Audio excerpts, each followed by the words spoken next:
अस्सलामुअलैकुम viewers, good morning and welcome to Suno Pakistan. जनाब सुनो पाकिस्तान के एक नए और बेहतरीन एपिसोड के साथ आपकी खिदमत में हाजिर हैं। मैं हूं आपका मेज़बान उज़ैर मलिक और दुआ है कि आपका दिन जनाब खुशियों से भरपूर हो और ज़िंदगी कामयाबियों से भरी हुई हो। आमीन। मेरे साथ प्रोग्राम में मेरा साथ देंगी मैं हूं माहम जाहिद और मेरी तरफ से भी तमाम देखने वालों को जी अस्सलाम वालेकुम और एक ब्राइट और ज़बरदस्ती हैप्पीएस्ट गुड मॉर्निंग भी आपकी तरफ ब्राइट एंड जाती ब्राइट। है। बिल्कुल। और वो कहते हैं ना कि वक्त तब्दील होता है और बड़ी तब्दीलियां होती हैं। अब जब तब्दीलियां होती हैं तो वो जो कौमें होती हैं तब्दीलियों के साथ अगर बदल जाएं तो आगे बढ़ सकती हैं। यही बेस्ट वे है। बड़ा आपने बिटवीन द लाइंस बात की है वहाँ। खैर, आज के प्रोग्राम का आगाज़ करेंगे। हाइलाइट्स की बात करें तो जनाब मुल्क के सियासी मैदान में आने वाले उस बड़े भूचाल की बात करेंगे जिसने हुकूमती ऐवानों में हलचल मचा रखी है। सुप्रीम कोर्ट ऑफ पाकिस्तान के फैसले के बाद हुकूमती कैंप्स में शदीद परेशानी पाई जा रही है। बानी पीटीआई इमरान खान के इलाज मुआलजे में पहले हाँ कहने के बाद हुकूमत ने यकदम ना क्यों कर दी? क्या शहबाज हुकूमत इस फैसले पर अमल दरामद ना करके तौहीन अदालत की जानिब बढ़ रही है? आपको बताएंगे कि सियासी तूफान से हटकर अगर कुदरती आफत की बात कर ली जाए तो वहाँ आपने देखा ही है, रावलपिंडी से खबरें जो आ रही हैं, मुसलसल और मूसलाधार बारिश के बाद नाला लई में तोगयानी आ चुकी है और शहर भर में रेन इमरजेंसी नाफिज है। तो क्या वासा और इंतजामिया नशेबी इलाकों से पानी निकालने में कामयाब हो पाई है या रावलपिंडी के रिहायशी एक बड़े तबाकुन सैलाबी खतरे के दहाने पर खड़े हैं? जी बिल्कुल। और इसके साथ साथ भारतीय हुकूमत ने जी शहजाद भट्टी नेटवर्क के खिलाफ बड़ी कार्रवाइयों का दावा करते हुए इसका ताल्लुक पाकिस्तानी इदारों से जोड़ने की कोशिश की है। और क्या भारत अपनी दाखिली नाकामियों से तवज्जो हटाने के लिए एक और मिस एडवेंचर करने के मूड में है? इस पर भी आज के प्रोग्राम में रोशनी डालेंगे। और पाकिस्तान के लिए एक तारीखी जो है वो लम्हा है और सुनहरी पेशरफ्त जो है वो सामने आई है। गूगल ने पाकिस्तान में अपना बाकायदा दफ्तर खोलने और 1 साल के लिए पाकिस्तानी तलबा को जेमिनी की मुफ्त सब्सक्रिप्शन देने का ऐलान किया है। और अब सवाल ये है कि पाकिस्तान खित्ते का क्या नया टेक हब बनने जा रहा है? इस पर भी आज के प्रोग्राम में डिस्कशन करेंगे। और इसके साथ साथ उज़ैर, एक मच्छर छोटा सा जो वबाल मचाता है उससे बचाव का आलमी दिन भी है। तो मारूफ हर्बलिस्ट नईमा आपा से मच्छरों से मुस्तकिल नजात का तरीका भी जानेंगे। और इसके साथ साथ हमने देखा कि निमरा खान की तलाक हुई, उसके बाद आयजा और दानिश तैमूर के ताल्लुकात में भी सुनने में आ रहा है दरार है और कुछ तलखियाँ बीच में हैं। अब देखना ये होगा कि ये नहीं, इस पर भी आज बात करेंगे। तो बढ़ते हैं और अपने पहले सेगमेंट का आगाज़ कर लेते हैं। बानी पीटीआई से इमरान खान के जी इलाज के हवाले से नई पेशरफ्त सामने आई है। सुप्रीम कोर्ट की जानिब से इमरान खान को 2 रोज़ के अंदर अडयाला जेल से इस्लामाबाद के शफा इंटरनेशनल अस्पताल मुंतकिल करने के हुक्म के बाद वफाकी हुकूमत ने इस फैसले के खिलाफ सुप्रीम कोर्ट में नजरसानी की दरख्वास्त दायर कर दी है। और हुकूमत का मौक़िफ़ है कि जी जेल कवायद के मुताबिक सज़ा याफ्ता कैदी का इलाज सरकारी अस्पताल में होना चाहिए। और अदालत ने अबूरी मरहले पर हतमी रिलीफ फराहम कर दिया है। दूसरी तरफ तहरीक इंसाफ ने हुकूमत के इस इकदाम को ताखिरी हरबा और इलाज में रुकावट करार दिया। बानी पीटीआई की हमशीरा उस्मा खान ने अदालत में नवाज शरीफ और आसिफ जरदारी को माजी में मिलने वाली तिब्बी सहूलियात का रिकॉर्ड भी जमा कराया है, जबकि पीपल्स पार्टी के चेयरमैन बिलावल भुट्टो जरदारी ने भी बानी पीटीआई के इलाज की हिमायत करते हुए हुकूमत से अपने तहफ़्फ़ुज़ात का इजहार किया है। इस कानूनी और सियासी खींचातानी का मुमकिन नतीजा क्या निकल सकता है, इसी पर बात करने के लिए हमारे साथ मौजूद हैं सीनियर सियासतदान दानियाल अजीज साहब। बहुत शुक्रिया दानियाल अजीज साहब, आपके वक्त का वेलकम। सर, कहिएगा कि उसकी जानिब से इमरान खान के अस्पताल मुंतकिली के वाज़े हुक्म के बाद हुकूमत की जानिब से आखिर नज़र-ए-सानी दरख्वास्त दायर करने का मकसद क्या है? क्या ये डिलेइंग टैक्टिक्स हैं सारे? मेरे ख्याल में उनका मकसद ये है कि ये डिलेइंग टैक्टिक्स नहीं है, क्योंकि 48 आवर्स में तो अगर ये फैसला नजरसानी का ऊपर नहीं होता तो उनको करना पड़ेगा जो भी अदालत कह रही है। लेकिन ये जरूर है कि मैं समझता हूँ कि वो चाहते हैं कि इसमें जो है ना कोई खलल पैदा करते हैं। अब उस खलल का जी जी जी तो उस खलल के नतीजे में शायद ये पॉइंट स्कोरिंग चाह रहे हैं या इस तरह से कोई बात है। बहरहाल कहने का मकसद ये है कि ये जो इस वक्त जिस तनाजुर में ये सारा कुछ हो रहा है कि 28वीं तरमीम नहीं चल पा रही है और यहाँ तक कि जो नून लीग के सीनियर मुख्तलिफ रहनुमा हैं वो कह रहे हैं कि जी हमें धमकी दी जा रही है, हमें डराया जा रहा है और इस तरह की बातें, जबकि नून लीग तो खुद भी सूबा बहावलपुर और सूबा पंजाब के लिए उन्होंने पहले ही दाखिल कर रखी है पार्लियामेंट में अपनी दरख्वास्त।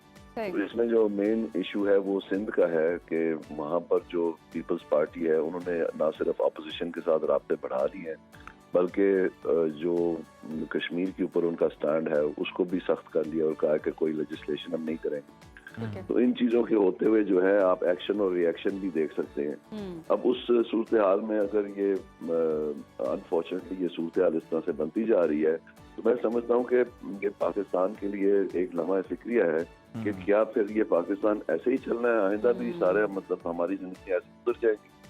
और ये अदालतों के खेल और ये जो मीडिया के ऊपर दबाव और ये सारी चीजें जो हम देख रहे हैं, ये इलेक्शन के फॉर्म 47 और ये सारा कुछ जो है ये क्या मामूल बन जाएगा या ये वक्ती तौर पर एक हिस्सा ही है? ये मैं समझता हूँ सबसे बड़ा सवाल है जो पाकिस्तान के लिए सोचने के लिए। बिल्कुल बिल्कुल सवाल बड़ा है और सोचना भी बनता है इस पर, क्योंकि हमें भी यही लग रहा है कि सिचुएशंस जैसी भी हैं वो घूम फिर के वही आती हैं और लूप में चल रही हैं और उन्हीं से हमें फिर डील भी करना पड़ता है। अच्छा दानियाल साहब, एक तरफ वफाकी वज़रा ने मिनो अमल की यकीन दहानी कराई थी और दूसरी तरफ ये दरख्वास्त दायर कर दी गई है। आप इस दरख्वास्त के पीछे किसका नाम लेंगे? आपको क्या लगता है कौन है? जी, इसमें वाज़ेह तौर पर मेरे ख्याल में जो हमारे मिनिस्टर है उन्हीं का बयान सामने आया था। बाकी वज़ीरों का बयान तो इसके बरक्स है, तारिक फजल चौधरी का भी और दलाल चौधरी का भी, कि वो तो कहते हैं कि हम सुप्रीम कोर्ट के ऑर्डर को मनोमान इम्प्लीमेंट करेंगे। तो इसके साथ साथ मैं समझता हूँ जो दूसरा पहलू मैं अपने पहले सेगमेंट में नहीं बता सका वो मैं बताना चाहता हूँ। ये जो 27 को ये प्रोटेस्ट मूवमेंट पीटीआई ने अनाउंस की है जी, इसमें जो मैं समझता हूँ सबसे अहम बात है ये बिल्कुल टारगेट हो रही है कि जब उनकी अपील जो ये जो अलकादर ट्रस्ट केस है जिसमें 14 साल सजा हुई है उसके साथ बिल्कुल मैच कर रही है। और इसमें मुज़ाकरात के अंदर जान डालने के लिए और ये जैसे होता ही है हर दफा मुज़ाकरात होते हैं या लोकल गवर्नमेंट इलेक्शन की पंजाब में तैयारियां हो जाती हैं और अलानात हो जाते हैं और डिलिमिटेशन शुरू हो जाती है, इलेक्शन कमीशन भी उठ जाता है कि जी ये जल्दी करें और मीटिंग शुरू हो जाती है। और जैसे ही ये मतलब प्रोटेस्ट कॉल ऑफ होती है तो लोकल गवर्नमेंट भी भूल जाती है और अस्पताल भी और बोर्ड भी और ये अदालतें भी जो है बिल्कुल मतलब एक और तरफ चल पड़ती है। सो कहने का मकसद ये है कि ये एक दफा नहीं, 2 दफा नहीं, 3 दफा नहीं, ये तकरीबन मेरे ख्याल में कुछ 6-7 दफा हम देख चुके हैं इन्हीं 2-2.5 सालों में। तो मेरे ख्याल में ये शायद एक और ही एपिसोड है इसी चीज का। बिल्कुल, आपने दानियाल साहब ये बड़ा अच्छा एक नुक्ता आपने जो है सामने रखा है कि बल्दियाती इलेक्शन का डोल जो है वो डाला जाता है जब इस तरह के एहतजाज होते हैं, लेकिन जब ये कॉल ऑफ होते हैं तो फिर वही बातें जो है वो ख़त्म हो जाती हैं। तो आपके नज़दीक दानियाल साहब नए सूबे जो हैं वो बेहतर हैं या फिर बल्दियाती इलेक्शन करा देना, पावर को जो है निचली सतह पर मुंतकिल करना, ये ज़्यादा बेहतर हल है? जी मेरे ख्याल में जी ये जो नए सूबे बनाने हैं इसमें कोई ममानियत नहीं है, बल्कि आइन में इसका तरीकाकार भी दिया हुआ है। सो ऑब्वियसली उसमें कोई इशू तो नहीं है, लेकिन मैं ये समझता हूँ कि अगर ये सोचा जा रहा है कि इसलिए किया जाए कि ये नेमल बदल होंगे मुकामी हुकूमतों का, तो ये मेरे ख्याल में बहुत बड़ी बेवकूफ़ी है। जो दुनिया का छोटे से छोटा मुल्क है उनके पास भी म्युनिसिपल और लोकल गवर्नमेंट्स होती हैं, तो ये कोई रिप्लेसमेंट नहीं हो सकती, ये इनको करना ही पड़ना है। और जो इनके मकासद हैं कि पॉपुलेशन बहुत ज्यादा है और गवर्नमेंट को क्लोजर टू द पीपल लाना चाहिए, तो वो तो दुनिया का मयार है। एक प्रिंसिपल है सब्सिडियरिटी का। इसका मतलब ये है कि जो काम जिस सतह पर हो सके उस काम को उससे किसी ऊंची सतह पर नहीं होना चाहिए, क्योंकि रेड टेप क्रिएट होती है, इनएफिशिएंसीज आ जाती हैं, एक्सपेंडिचर क्रिएट होता है वगैरह वगैरह। तो ये जो सब्सिडियरिटी का प्रिंसिपल है इसके तहत दुनिया में जो लोकल गवर्नमेंट है वो तकरीबन 99% of problems for 99% of the people at the local level तय करती हैं।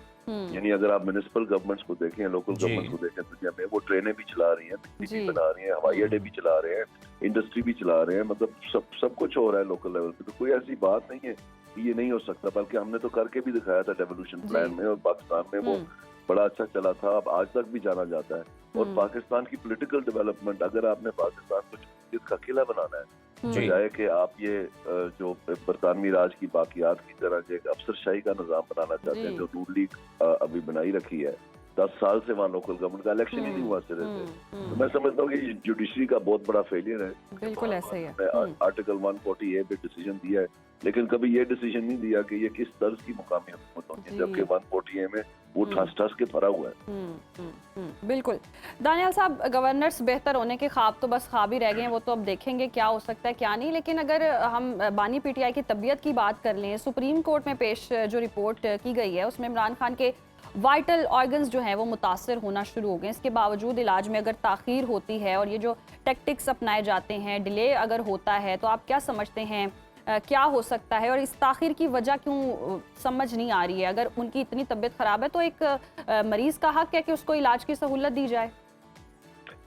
वाइटल ऑर्गन्स का मुझे तो नहीं मालूम है, क्योंकि मैंने तो नहीं पढ़ा। मैंने तो ये पढ़ा था कि उनकी आंख जो है वो तकरीबन अब ठीक हो गई है और उनको एंजाइटी है और ब्लड प्रेशर की शिकायत है, तक मैंने पढ़ी थी। तो ये जो वाइटल ऑर्गन्स वाली बात है मेरे लिए सरप्राइज है। लेकिन बहरहाल जो कम अज कम अखबार की रिपोर्टिंग, मैंने वो रिपोर्ट तो नहीं पढ़ी है, लेकिन अखबार की सारी रिपोर्टिंग मैंने पढ़ी। दानियल साहब, ये जब समाअत हुई है तो उसमें ये नुक्ता जो है वज़ीर बहस आया है, ये बात हुई है?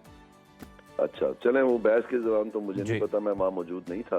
लेकिन कहने का मकसद ये है कि अगर ये मेडिकल बोर्ड बैठा है और उन्होंने ये ऐसी चीज डिसर्न की है तो फिर उनको उसका रेमेडी भी बतानी चाहिए थी। तो मेरे ख्याल में ये रिपोर्ट में कोई ऐसा बयान वगैरह आया तो मेरा नहीं ख्याल है रिपोर्ट में उसमें कोई ऐसा मेंशन है, क्योंकि वो रिपोर्ट होती जरूर। तो दानियल साहब, अगर हम देखें पाकिस्तान पीपल्स पार्टी की अगर हम बात कर लें, बिलावल भुट्टो जरदारी जो हैं वो भी इस मामले पर जो चैलेंज किया जा रहा है नून लीग की जानिब से फैसले को, वो कंसर्न शो कर रहे हैं। तो आपको लगता है कि पीपल्स पार्टी ये बोझ उठाने को तैयार नहीं है?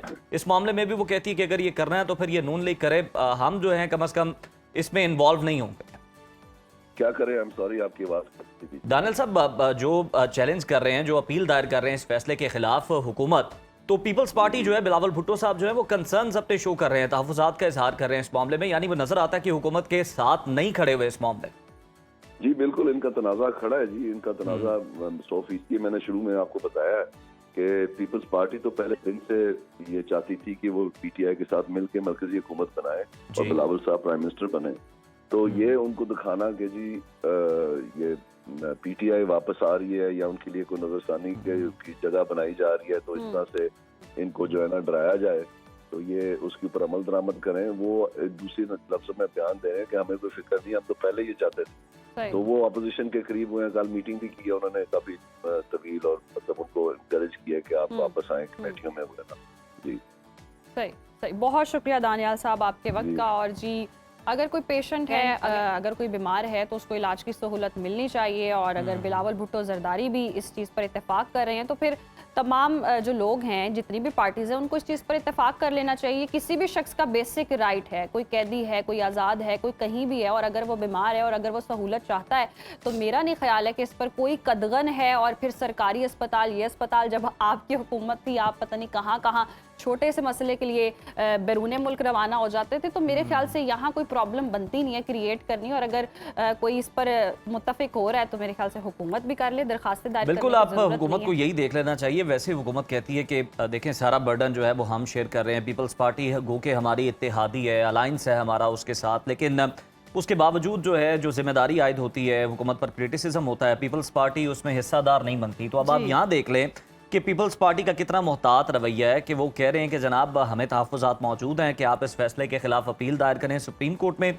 बेहतर ये है कि जो इलाज का हक है वो दिया जाना चाहिए। कल भी हमने ये बात की थी कि पीपल्स पार्टी हमेशा इस तरह के इकदाम की मुखालिफ रही है और वही अपनी रिवायत जो है पीपल्स पार्टी आगे लेकर चल रही है। बिलावल भुट्टो साहब ने भी जिसका इजहार किया। तो हुकूमत को सोचना चाहिए कि कल को जब बात होगी, मामलात होंगे, तो ये सारा जो बोझ है ये हुकूमत पर होगा, ना कि किसी और इत्तेहादी जमात के ऊपर। आगे बढ़ते हैं नाजरीन। पाक फजाइया के जांबाज हीरो और कौम के अजीम सपूत पायलट ऑफिसर राशिद मिन्हाज शहीद को याद करते हैं, जिनका 55वां यौम शहादत आज पूरे अकीदत व एहतराम के साथ मनाया जा रहा है।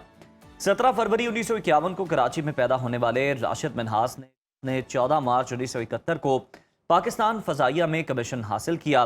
वो शुजात और वतन से बेपनाह मोहब्बत का वो रोशन बाब हैं, जिन्होंने अपनी पहली तरबियती परवाज के दौरान अपनी जान का नजराना पेश करके मुल्की वकार पर कोई हर्फ ना आने दिया। बिल्कुल, और बचपन से हम इनकी जुर्रत और बहादुरी के किस्से भी सुनते आए हैं। और 20 अगस्त 1971 को मामूल की जी तरबियती परवाज़ के दौरान उनके बंगाली इंस्ट्रक्टर ने ज़बरदस्ती तैयारे का कंट्रोल संभाल कर उसे भारतीय सरहद की तरफ मोड़ने की कोशिश की, और राशिद मिन्हास शहीद ने अपनी जान की परवाह किए बगैर बेमिसाल जुर्रत का मुजाहिरा करते हुए अपने इंस्ट्रक्टर से दो टोक कहा कि वो इसे किसी सूरत भारतीय सरहद उबूर नहीं करने देंगे, और भारतीय सरहद से महज 32 मील के फासले पर तैयारा तबाह कर दिया। और इस अजीम कुर्बानी के बदले उन्हें पाकिस्तान के सबसे कम उम्र निशान हैदर के एजाज़ से नवाजा गया, और उनकी शहादत पर कौम हमेशा फ़ख्र और सलाम अकीदत पेश करती है।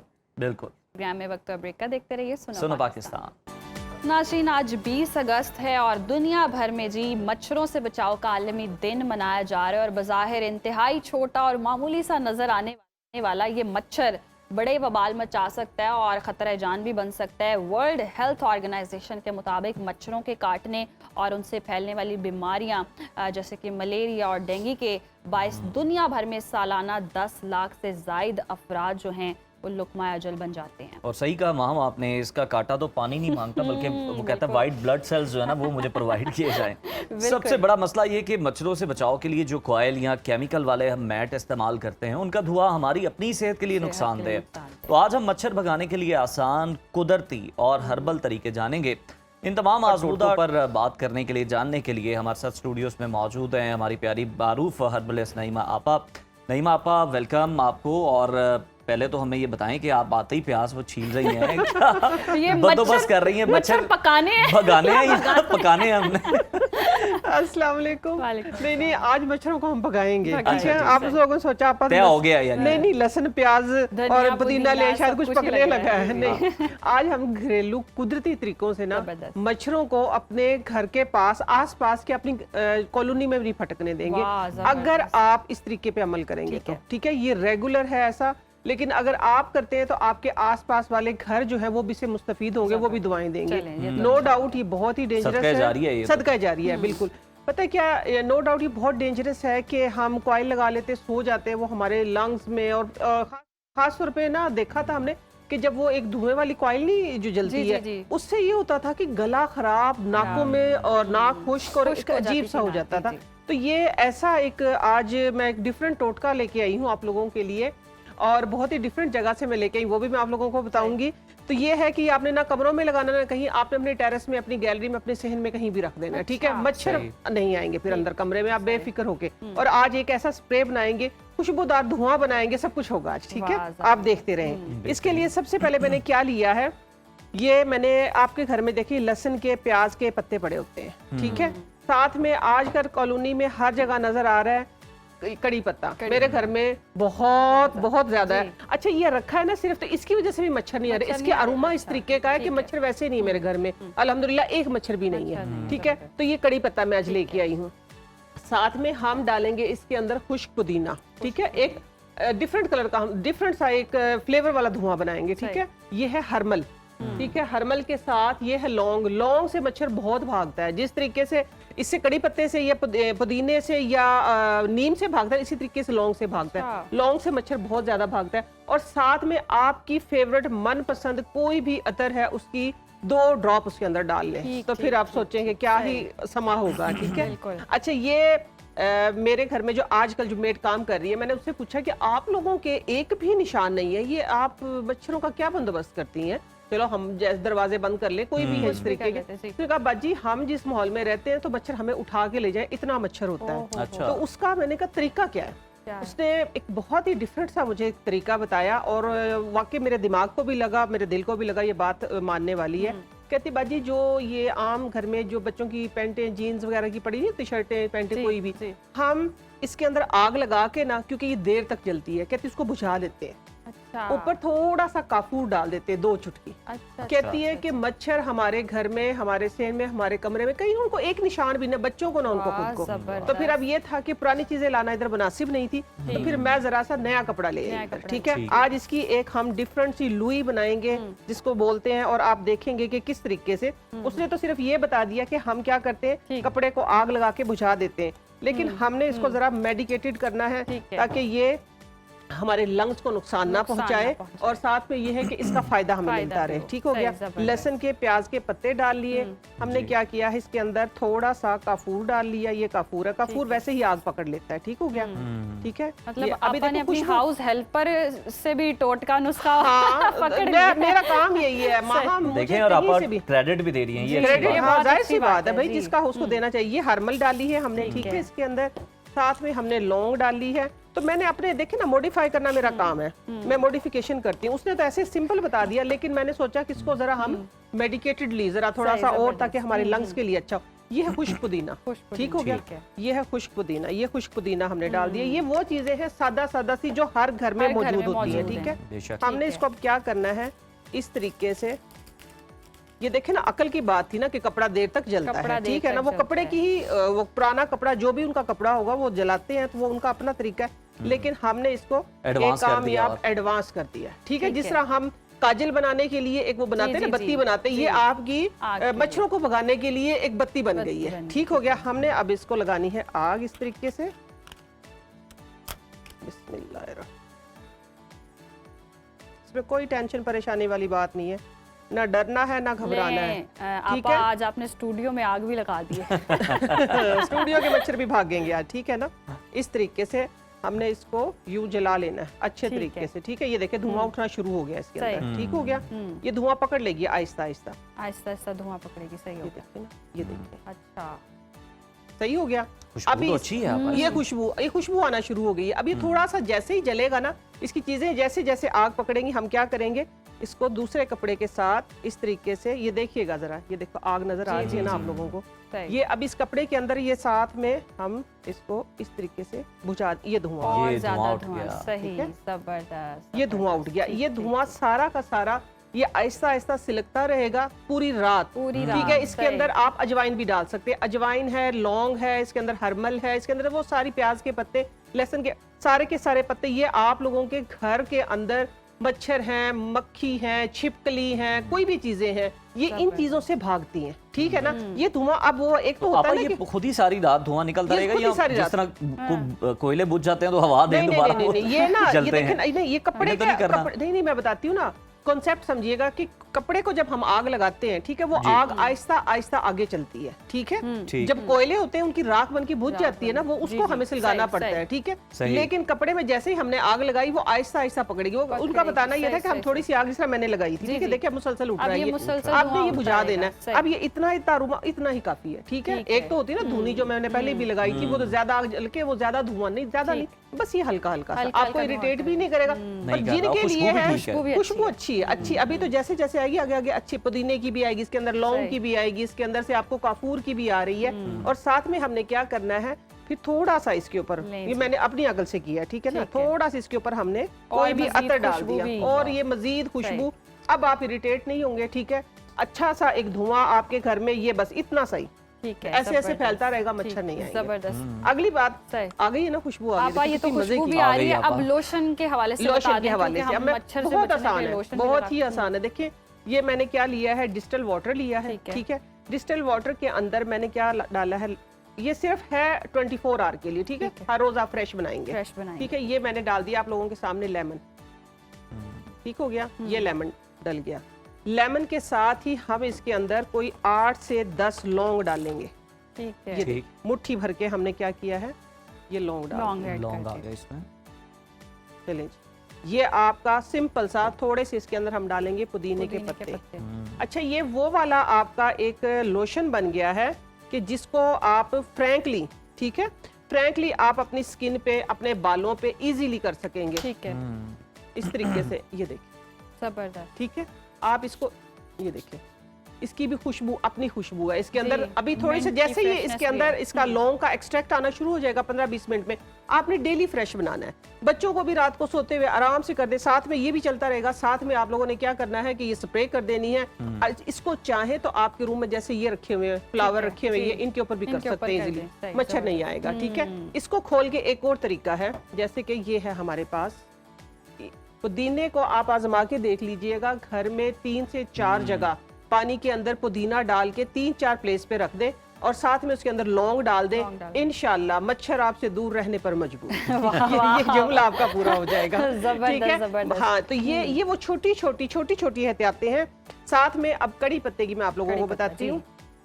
कड़ी पत्ता ना आजकल कटिंग हो रही है पौधों की, ठीक है, जगह जगह ढेर लगे पड़े हैं। कड़ी पत्ता है, नीम है, कोई भी चीज है, आप लोगों ने करना ये है कि इस तरीके से कड़ी पत्ते को थोड़ा सा गीला हो, ठीक है, थोड़ा सा ही गीला। मैं इसको जरा थोड़ा सा दोबारा जला दूं। कड़ी पत्ता थोड़ा सा गीला हो, इस गीले के अंदर ही आप लोगों ने हल्का सा काफूर उसके ऊपर भी डाल के आप लोगों ने आग लगा देनी है इसको।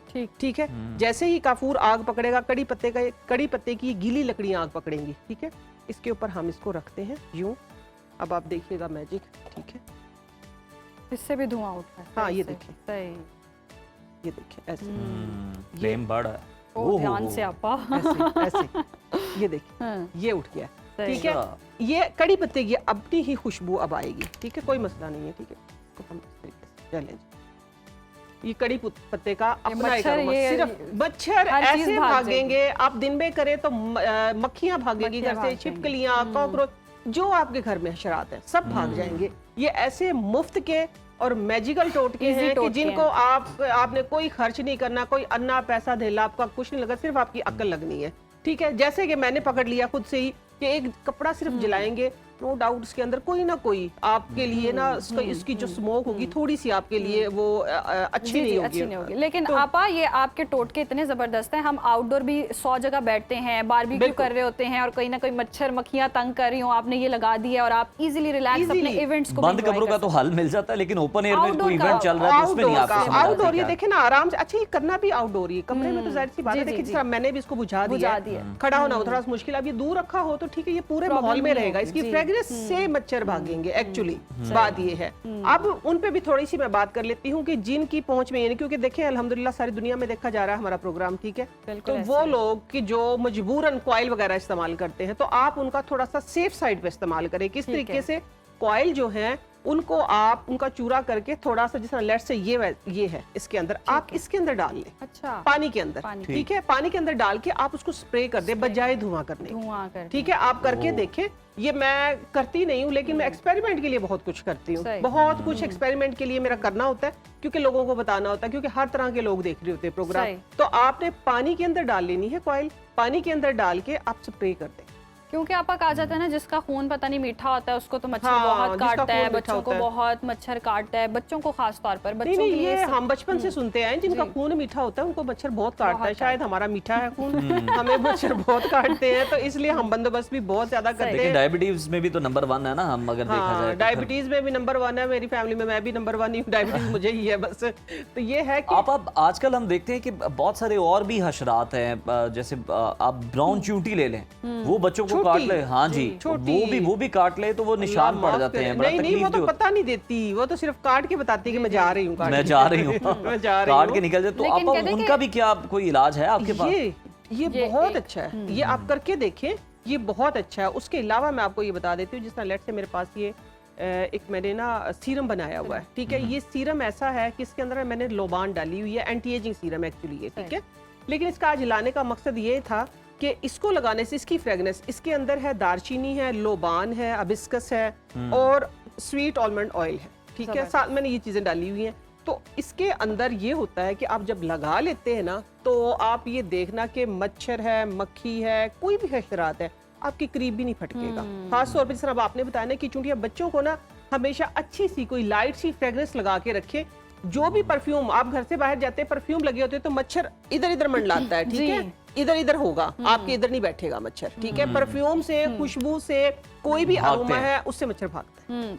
और रात के वक्त ये जो कान के पास आके भिन भिन करता है, तो उस वक्त ये है कि आप, मैं बता रही हूँ ना, ये लगाएं रात को सोते हुए, ये लगाएं, घर में ये धुआं करें। जिस तरह आप तो थोड़ी सी कैमरे के सामने आने की वजह से मैंने इसको बुझा दिया, वरना ये स्लो स्लो स्लो स्लो चलता रहता है। और इस तरह चलता है जिस तरह हम जाते हैं ना अक्सर मॉल्स में जाते हैं, एक खुशबू चल रही होती है, तो वो ये होता है कि जैसे मॉल में एंटर होते हैं, जिस तरह अभी हॉल में कोई भी एंटर होगा, एक फ्रेग्रेंस आएगी उनको। तो ये हमें जरा सी लो आती है, लेकिन जिनको ये जो इसे भागते हैं वो इधर नहीं ठहरेंगे, वो नहीं ठहरेंगे, वो दौड़ लगा देंगे। आपके सारे टोटके वाकई बहुत जबरदस्त हैं और इजी हैं। और ये आजकल मच्छरों का इतना मसला है, बच्चे को काट रहे हैं, सब परेशान है, मोटे मोटे बच्चों को दाने निकले होते हैं, देख के तरस भी आ रहा होता है। तो ये घर में आप इजीली टोटके करें, आपा के बड़े जबरदस्त टोटके आपने आजमाने और फिर अपना फीडबैक भी देना भी। और कॉयल भी बड़े बड़े महंगे आ गए हैं। देखिए मच्छर भगाने के लिए जो प्रोडक्ट्स हैं वो बहुत महंगे हैं, एक्सपेंसिव है। लोशन बहुत महंगे, अजीब किस्म के, इतने प्राइस ज्यादा हो चुके हैं अब। तो प्रॉब्लम तो है, खैर ये प्रॉब्लम का सारा जो हल है ना, इकोनॉमिकल सोल्यूशन हमने आपको इकोनॉमिकल सोल्यूशन बता दिया। अब आपने घरों में करना है और हमें बताना भी है। हम चलते हैं ब्रेक पर, देखते रहिए सुनो पाकिस्तान। नाज़रीन, मच्छरों की तो हमने बात कर ली और मच्छर भगा भी लिए। अब मौसम की सख्तियाँ और मौसम की तब्दीलियाँ डिस्कस कर लेते हैं। वफाकी दारुल हुकूमत इस्लामाबाद और रावलपिंडी समेत गिरदोनवाह में मूसलाधार बारिश के बायस जुड़वां शहरों में सूरत हाल इंतहाई हसास हो चुकी है और बारिशों का पानी तेज़ी से जमा होने के बायस नाला लई में तुग़यानी आ गई है और कटारियाँ के मकाम पर पानी का बहाव 22 फीट से भी तजावुज़ कर गया है और ख़तरनाक हद तक पानी बुलंद होने पर इंतज़ामिया की जानिब से नाला लेक के अतराफ बसने वाले शहरियों को फौरी तौर पर अलर्ट भी जारी किया गया है और बाखबर करने के लिए ख़तरे के सायरन भी बजा दिए गए हैं। बिल्कुल, और सूरत हाल की संगीनी को मद्देनजर रखते हुए रावलपिंडी शहर में रेन इमरजेंसी नाफिज कर दी गई है और तमाम मुतल्लिका अमले को हाई अलर्ट कर दिया गया है। लियाकत बाग, कमेटी चौक, अंडरपास, मरी रोड के नशेबी इलाकों से पानी की जल्द निकासी के लिए हैवी मशीनरी फौरी तौर पर वहां पर पहुंचा दी गई है। जुड़वा शहरों की इस ताज़ा तरीन सूरत हाल जानने के लिए रावलपिंडी से नुमाइंदा सुनो न्यूज़ सदाकत अली हमारे साथ हैं। सदाकत, बहुत शुक्रिया। बताइएगा कि इस वक्त रावलपिंडी और इस्लामाबाद के मुख्तलिफ इलाकों में बारिश की ओवरऑल क्या सूरत हाल है? नाला लई में पानी का बहाव इस वक्त किस हद तक रिकॉर्ड किया गया है? जी बिल्कुल, रावलपिंडी और इस्लामाबाद में इस वक्त मौसम जो है वो इंतहाई खूबसूरत और इंतहाई सुहाना हो चुका है। आसमान पर स्याह सुरमई बादल छाए हुए हैं और जिसकी वजह से मौसम जो है वो काफ़ी हद तक जो है बेहतर हो चुका है और दर्जा हरारत में वाज़ेह तौर पर कमी आई है। मजमूई तौर पर जो रावलपिंडी और इस्लामाबाद में बारिश हुई है उसके बायस से जो बारिश इस कदर ज़्यादा हुई है कि नाला लेई में पानी की सतह जो है वो न्यू कटारिया के मुकाम पर 22 फीट तक बुलंद हुई, जबकि ग्वाल मंडी के मुकाम पर पानी की सतह 20 फीट तक पहुंच गई।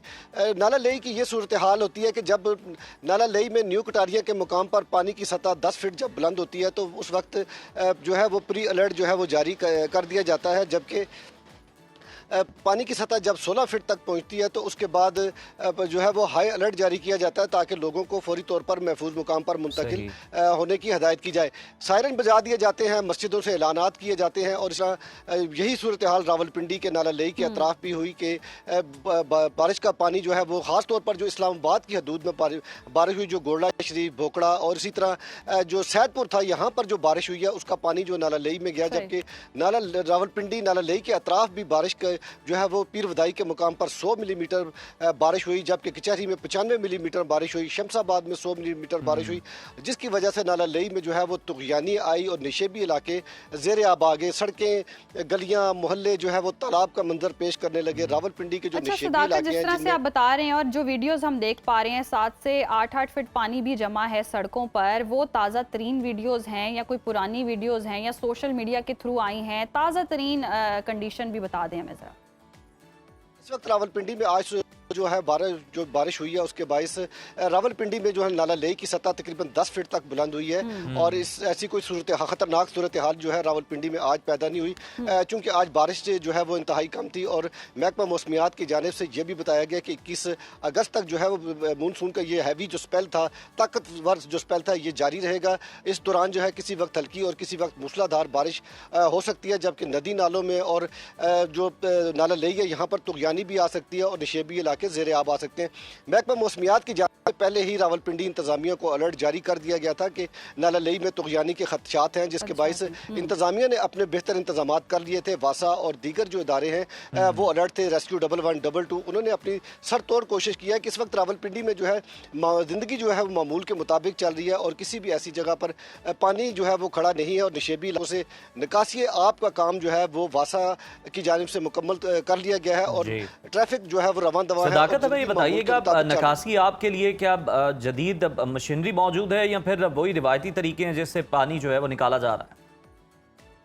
वासा की जानिब से जो है वो काफ़ी हैवी मशीनरी का इस्तेमाल किया जाता है। अच्छा। जो निशेबी इलाके हैं, जब जैसे ही बारिश शुरू होती है तो निशेबी इलाकों में और बड़ी सड़कों, चौक चौराहों और जो अंडर पासिस हैं वहाँ पर जटर मशीनें और शक्कर मशीनें जो है फौरी तौर पर वहाँ पर भिजवा दी। जैसे वहाँ पे इकट्ठा होता जाता है उसके साथ सही। अच्छा, गवर्नमेंट की जानिब से क्या इंतजाम किए जा रहे हैं ये भी बताएगा, क्योंकि रोड से हम देख रहे हैं ब्लॉकेज भी हटाई जा रही हैं ताकि इधर से जो पानी है दूसरी जगह शिफ्ट हो सके। तो किस तरह के इंतजाम हैं, और अगर इन केस मज़ीद तुग़यानी आती है, मज़ीद पानी में हम देख रहे हैं अगर तेज़ी आती है, बुलंदी आती है, तो फिर क्या इंतजाम हैं, क्या अलर्ट जारी किया गया है? जी बिल्कुल, जो अगर पानी की सतह जो नाला लेई में 24 फीट को जब क्रॉस करती है तो नाला जो है लेई जो है वो ओवरफ्लो कर जाता है। ओवरफ्लो होने के साथ ही जो निशेबी इलाके हैं जिसमें ग्वाल मंडी है, मोनपुरा है और ये ढोक रत्ता है, फौजी कॉलोनी है, पीर वदाई कॉलोनी, आर्या मोहल्ला, नदीम कॉलोनी, ढोकलाई बख्शी इलाके जो हैं ये फौरी तौर पर ज़ेर आब आ जाते हैं। उसकी वजह यह है कि इन इलाकों से 12 बड़े नाले जो हैं वो नाला लेई में आके गिरते हैं। जब नाला लेई की पानी की सतह बुलंद होती है तो इन नालों का जो पानी है वो नाला लेई में नहीं गिर पाता, वो ब्लॉकेज हो जाता है और वो जैसी पानी जब रिवर्स होता है तो वो निशेबी इलाकों में ये इलाके जो हैं ये इन नालों के करीब हैं और इसलिए ये ज़्यादा मुतासिर भी होते हैं। लेकिन इंतज़ामिया जो है वो काम कर रही है निकालने के लिए जदीद और हैवी मशीनरी का इस्तेमाल जो है वो किया जा रहा है। सदाकत हमें आप बता रहे थे, रिपोर्ट कर रहे थे, आपका बहुत शुक्रिया। और यकीनन नाला लई में जो पानी की हद है वो काफ़ी ज़्यादा तक कटारियों के मकाम तक वो बता रहे हैं 22 से 24 फीट तक जो है वो पहुँच गई। उज़ैर, यहाँ पे ये मैं एक चीज़ ज़रूर कोट करना चाहूँगी कि अगर पाकिस्तान में बर वक्त इस हवाले से कोई इंतजाम किए जाएं और कोई सॉलिड ऑलरेडी प्लान मौजूद हो कि इस तरह की कंडीशन में क्या हो सकता है। जैसे कि मैं आप सबको पता है कि विजिट भी करके आई हूँ, तो वहाँ सीवरेज का निज़ाम बहुत बेहतर है। मैंने कभी सड़कों पर पानी जमा होता बारिशें ही रहती हैं, इतनी बारिशें होती हैं पर आप देख नहीं सकते, आपको कभी कहीं पानी इस रोड पे नहीं नजर आएगा। इतना उन्होंने इतनी टनल्स बना रखी हैं, इतना सब कुछ इंतजाम कर रखे हैं। तो ये टैक्स जो लेते हैं, वोट लेने आते हैं, सब कुछ करते हैं, दावे वादे करते हैं, अगर आप थोड़ा इधर भी लगा दें, इन्वेस्ट कर दें तो फिर ये सारी मसाइल जो है वो हो ही ना। और जब मसाइल हो जाते हैं तब आप कहते हैं बर वक्त इंतजाम करें। बर वक्त इंतजाम से पहले आपने सारे सोल्यूशन निकाल के रखने हैं। तो ये इस चीज़ पर नजर सानी ज़रूर होनी चाहिए। खैर, आगे बढ़ते हैं और बात कर लेते हैं जी भारतीय वज़ीर दाखिला अमित शाह के दावे की। उनके मुताबिक जी उनकी फोर्सेस ने 14 रियासतों में कार्रवाइयाँ करते हुए शहजाद भट्टी नेटवर्क को नाकाम बना दिया है और उसके 200 से ज़ायद अफराद को गिरफ्तार कर लिया है। और NIA ने शहजाद भट्टी को मफरूर करार देते हुए उन पर अंबाला आकार बम धमाके और दीगर हमलों की मनसूबाबंदी का इल्ज़ाम भी आयद किया है। और पाकिस्तान की वजारत खारजा ने भारत के इन इल्ज़ामात को सख्त अल्फाज में मुस्तरद किया है और इसे महज प्रोपेगेंडा करार दिया है, जिसका मकसद हिंदुस्तान का अपने दाखिली सिक्योरिटी मसाइल से दुनिया की तवज्जो हटाना है। सोशल मीडिया पर हम देखें तो मारूफ टिकटॉकर शहजाद भट्टी ने भी वीडियो पैगाम जारी किया है और ISI से ताल्लुक और दहशत गर्दाना कार्रवाइयों की उन्होंने सख्ती से तरदीद की है। इस मामले के पाक भारत ताल्लुकात पर क्या असरात होंगे, अपडेट करने के लिए हमारे साथ मौजूद हैं ब्यूरो चीफ इस्लामाबाद कामरान खान। बहुत शुक्रिया कामरान। ये भारतीय वज़ीर दाखिला को आखिर क्या हो गया है कि इतने बड़े नेटवर्क को तोड़ने का उन्होंने दावा कर दिया, और दूसरी तरफ हम देखें कि जो लोग इस तरह की कार्रवाइयों में मुलव्वस होते हैं वो सोशल मीडिया पर इतनी फेम नहीं हासिल कर रहे होते और ना वो इतना खुल के सामने आ रहे होते हैं। तो क्या लगता है भारत जो है किस एडवेंचर के मूड में है? जी शुक्रिया। ये सिर्फ अमित शाह के साथ ये मामला नहीं है, अब भारत का ओवरऑल अगर आप ये देखिए कि उनके साथ प्रॉब्लम यही है, अलमिया उनका यही है कि वो हमेशा बेबुनियाद जो है वो इल्ज़ामात लगाते हैं और इन इल्ज़ामात लगाने का, बेबुनियाद इल्ज़ामात लगाने का मकसद ये होता है कि वो जो गैर मुल्क में जो कार्रवाइयाँ कर रहे हैं, ख़ासतौर पर पाकिस्तान में फितना उल हिंदुस्तान जो है जिस तरीके से ऑपरेट हुआ हुआ है, इन कार्रवाइयों के ऊपर जो है वो पर्दा डालना मकसूद होता है।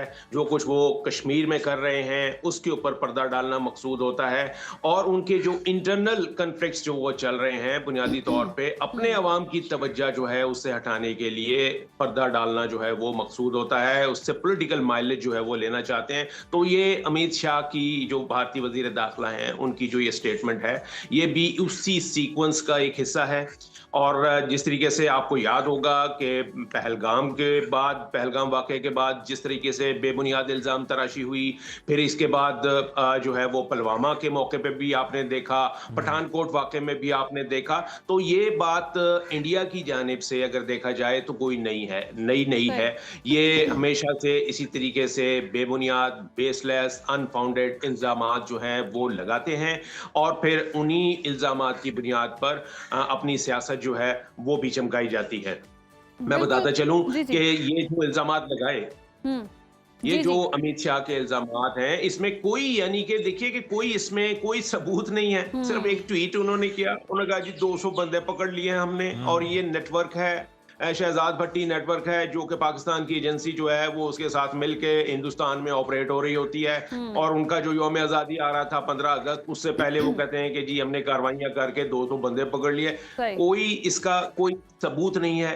देखें, सबूत वो होता है जो सारी दुनिया को नजर आए और जिससे कोई जो है वो उसको कोई कामरान, आप रिजेक्ट ना कर सबूत भी सके। किससे मांग रहे हैं? इन्होंने इतने फॉल्स फ्लैग ऑपरेशन करके, हर चीज करके, साजिशें करके आज तक सबूत नहीं दिए और पूरी दुनिया सबूत मांगती है तो फिर सबूत होते नहीं है। अब ये कोई भारत का नया हरबा है क्योंकि हर तरह से नाकामी हुई, अब खिफत मिटाने के लिए सोशल मीडिया की तरफ आ गए हैं, इन्फ्लुएंसर्स को टारगेट कर रहे हैं। इनका एजेंडा अब मतलब चेंज होता जा रहा है, अब सोशल मीडिया को सहारा बनाएंगे ये।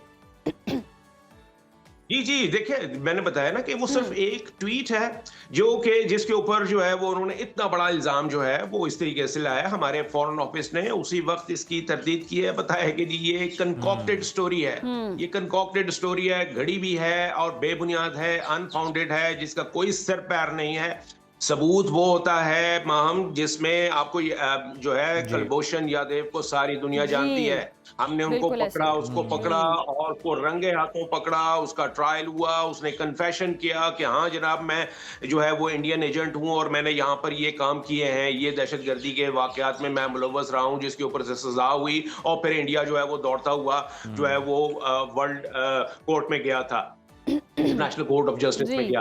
तो वो अभी भी जीता जागता सबूत जो है भारतीय दहशतगर्दी का, फितना उल हिंदुस्तान का जीता जागता सबूत जो है वो अभी भी हमारे पास मौजूद है। सबूत तो ये होते हैं, सबूत ट्वीट नहीं होता, सबूत जो है स्टेटमेंट नहीं होती। या फिर तो सबूत अभिनंदन होता है, टी वाज फैंटास्टिक होता है, पूरी दुनिया को पता लगता है।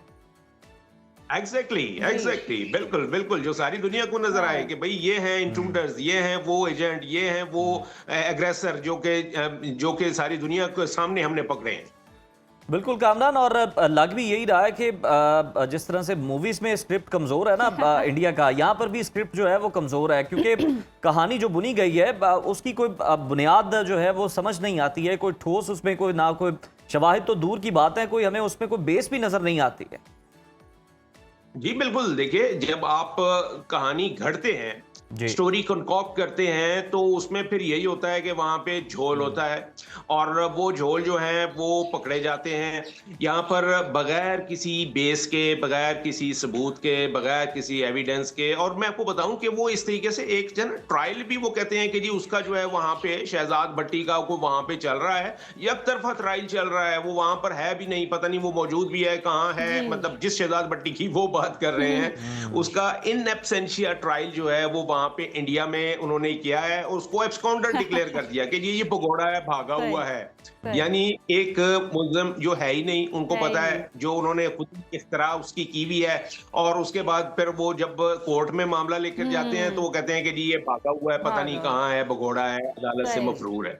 तो इस किस्म की सिचुएशन है, आप अंदाजा कर सकते हैं। खुद ही से कहानी गढ़ी हुई है और जो कि जिसका कोई बैकग्राउंड नहीं है, कोई रियलिटी नहीं है। बहुत शुक्रिया कामरान आपके वक्त का, और वाकई भारत हम क्या ही उम्मीद लगाएं, हमने तो जब से आंखें खोली हैं भारत को दुश्मन ही पाया, और ऐसा दुश्मन पाया है कि जो ऑन भी नहीं कर सकता अपनी रियलिटी, अपना सच, और इसी तरह की साजिशें करता है, फिर नाकाम होता है, फिर खिफत मिटाने के लिए 100 तरह के हरबे करता है, कभी कबूतर ले आता है, कभी अभिनंदन ले आता है, कभी कुछ ले आता है, और ये सारी रियलिटी पूरी दुनिया को समझ आ चुकी है। हमने देखा ही है मार्का हक के बाद जितनी पाकिस्तान को पजीराई मिली है, अब इंडिया ने कुछ ना कुछ तो छोटी मोटी चीजें करनी है। तकलीफ है जिसका इजहार किया जा रहा है, और ये बौखलाहट है जिससे पता चल रहा है कि जल्दबाजी में किस तरह की बातें जो है वो की जा रही हैं, ताकि जो पाकिस्तान का सिफारती कदकाठ पूरी दुनिया के अंदर बड़ा है, पाकिस्तान की इज्जत व वकार में इजाफा हुआ, उसको किसी तरह से डैमेज किया जाए, ये कोशिश की जाए, लेकिन ऐसा कुछ हो नहीं पा रहा, बन नहीं पा रही बात, और कोई स्क्रिप्ट भी जो है वो अच्छा बन नहीं पा रहा अभी तक।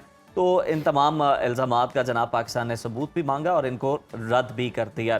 तो अगर आप चाहते हैं कि हम रद्द ना करें तो सबूत सामने ले आएं, जो कि हमें पता है कि आने नहीं है, ना पहले आए ना अब आने। लेकिन खैर ब्रेक आ चुकी है ना, ब्रेक लेते हैं, प्रोग्राम में हमारे साथ रहिए। अब बात कर लेते हैं ईरान अमेरिका तनाज़े की। और जंग हम देख रहे हैं कि मज़ीद जो है वो बढ़ती चली जा रही है और कोई मुज़ाकरात की मेज़ पर आने को तैयार नहीं है। और मुआशी हालात के पेश नज़र अब ईरान के अंदर से भी जंग के ख़ात्मे के लिए आवाज़ें बुलंद होना शुरू हो चुकी हैं। ईरान के साबिक सदर मोहम्मद ख़ातमी ने अमेरिका और ईरान के दरमियान इस्लामाबाद में तय पाने वाली मफाहमती याददाश्त को बेमिसाल करार देते हुए खबरदार किया कि अगर ये मौका ज़ाया हुआ तो ईरान को गैर मामूली मुश्किलात का सामना करना पड़ सकता है। और उन्होंने वाज़े किया है कि मुल्क का नज़्म व नस्क जज्बात के बजाय कौमी और इस्लाम के मफादात के तहत चलाना चाहिए।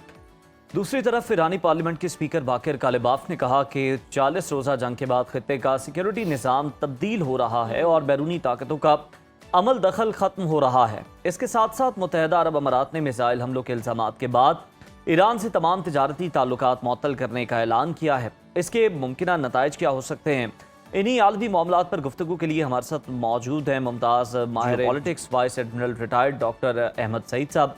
बहुत शुक्रिया डॉक्टर अहमद सईद साहब आपके वक्त का। Welcome sir. साबिक ईरानी सदर मोहम्मद ख़ातमी ने इस्लामाबाद मुफाहमती याददाश्त को गैर मामूली करार दिया है और आपको लगता है कि अब ईरान में भी सियासी तकसीम जो है वो बढ़ती चली जा रही है और बड़ी वाज़े है, जो जंग जारी रखने की अब मुखालिफ नज़र आ रहे हैं? जी अस्सलाम वालेकुम उज़ैर एंड माम, बहुत शुक्रिया आपका। आपने बिल्कुल ठीक कहा कि अब एक ऐसी सिचुएशन आ गई है जिसमें दोनों जानिब जो है वो एक स्टेलमेट है और उस स्टेलमेट के अंदर दोबारा जब ये 17 अगस्त को जो इस्लामाबाद अकॉर्ड के 60 डेज थे वो दोबारा अपने लैप्स कर गए हैं।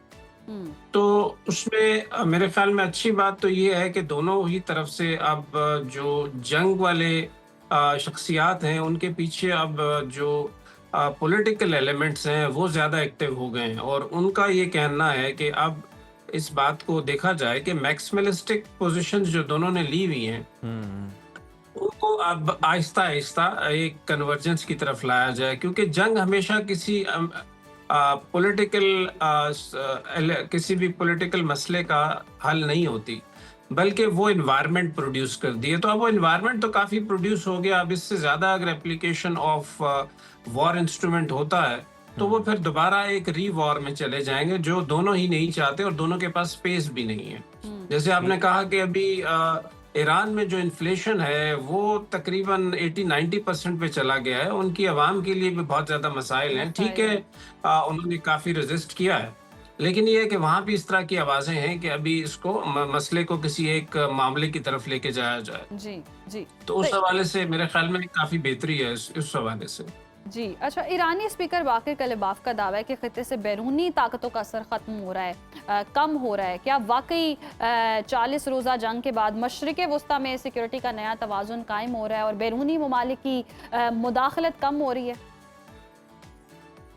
जी, ये बिल्कुल यहाँ है इस वजह से कि देखें, पहले तो जो 14 पॉइंट थे उनके अंदर ही ईरान ने एक पॉइंट रखा था कि जो इनके 13-14 बेसिस हैं गल्फ के अंदर अमेरिका के, वो अब नहीं रहेंगे। ये पहली बात तो ये एक अंदिया था कि अब आगे चल के ऐसा नहीं होगा। और दूसरा ये कि स्ट्रेट ऑफ हॉर्मुज़ पे जो कंट्रोल है ईरान का, उसके अंदर वो अंदर जाने वाले शिप्स पे उनका ज़्यादा कंट्रोल रखना चाहते हैं, ताकि उन्हें मालूम हो कि अंदर कौन जा रहा है और क्या चीज़ लेके जा रहा है। तो उस हवाले से भी ये दोनों पॉइंट्स उस हवाले से।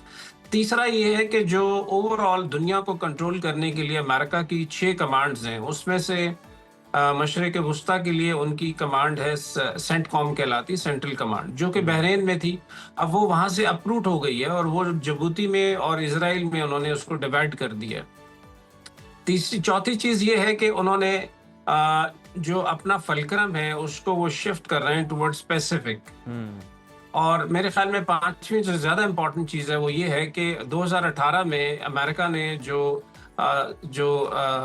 पैसिफिक कमांड है और इंडियन कमांड है उसको मिला दिया था, इंडो पैकॉम कर दिया था। लेकिन ये है कि अब तकरीबन 1-1.5 महीना पहले उन्होंने इसको दोबारा रिवर्ट कर दिया है और वापस कर दिया है। तो वो भी एक इंडिकेटर्स हैं कि अब यहाँ से अमेरिका की जो पावर है वो डाइल्यूट हो रही है आहिस्ता आहिस्ता। यकीनी तौर पे वो जाएगा नहीं, लेकिन ये है कि उसकी जो मिडिल ईस्ट के अंदर पावर थी या वेस्ट एशिया जिसको हम अब कहते हैं, उसके अंदर वो पावर अब रिड्यूस हो रही है। उसी हवाले से जो पाकिस्तान का रोल है और ये मक्का जॉइंट डिफेंस एग्रीमेंट हुआ है, ये उसी की एक कड़ी है जिसके अंदर ये है कि अब लोकल और रीजनल पावर्स जो मिल के एरिया को स्टेबलाइज करेंगी।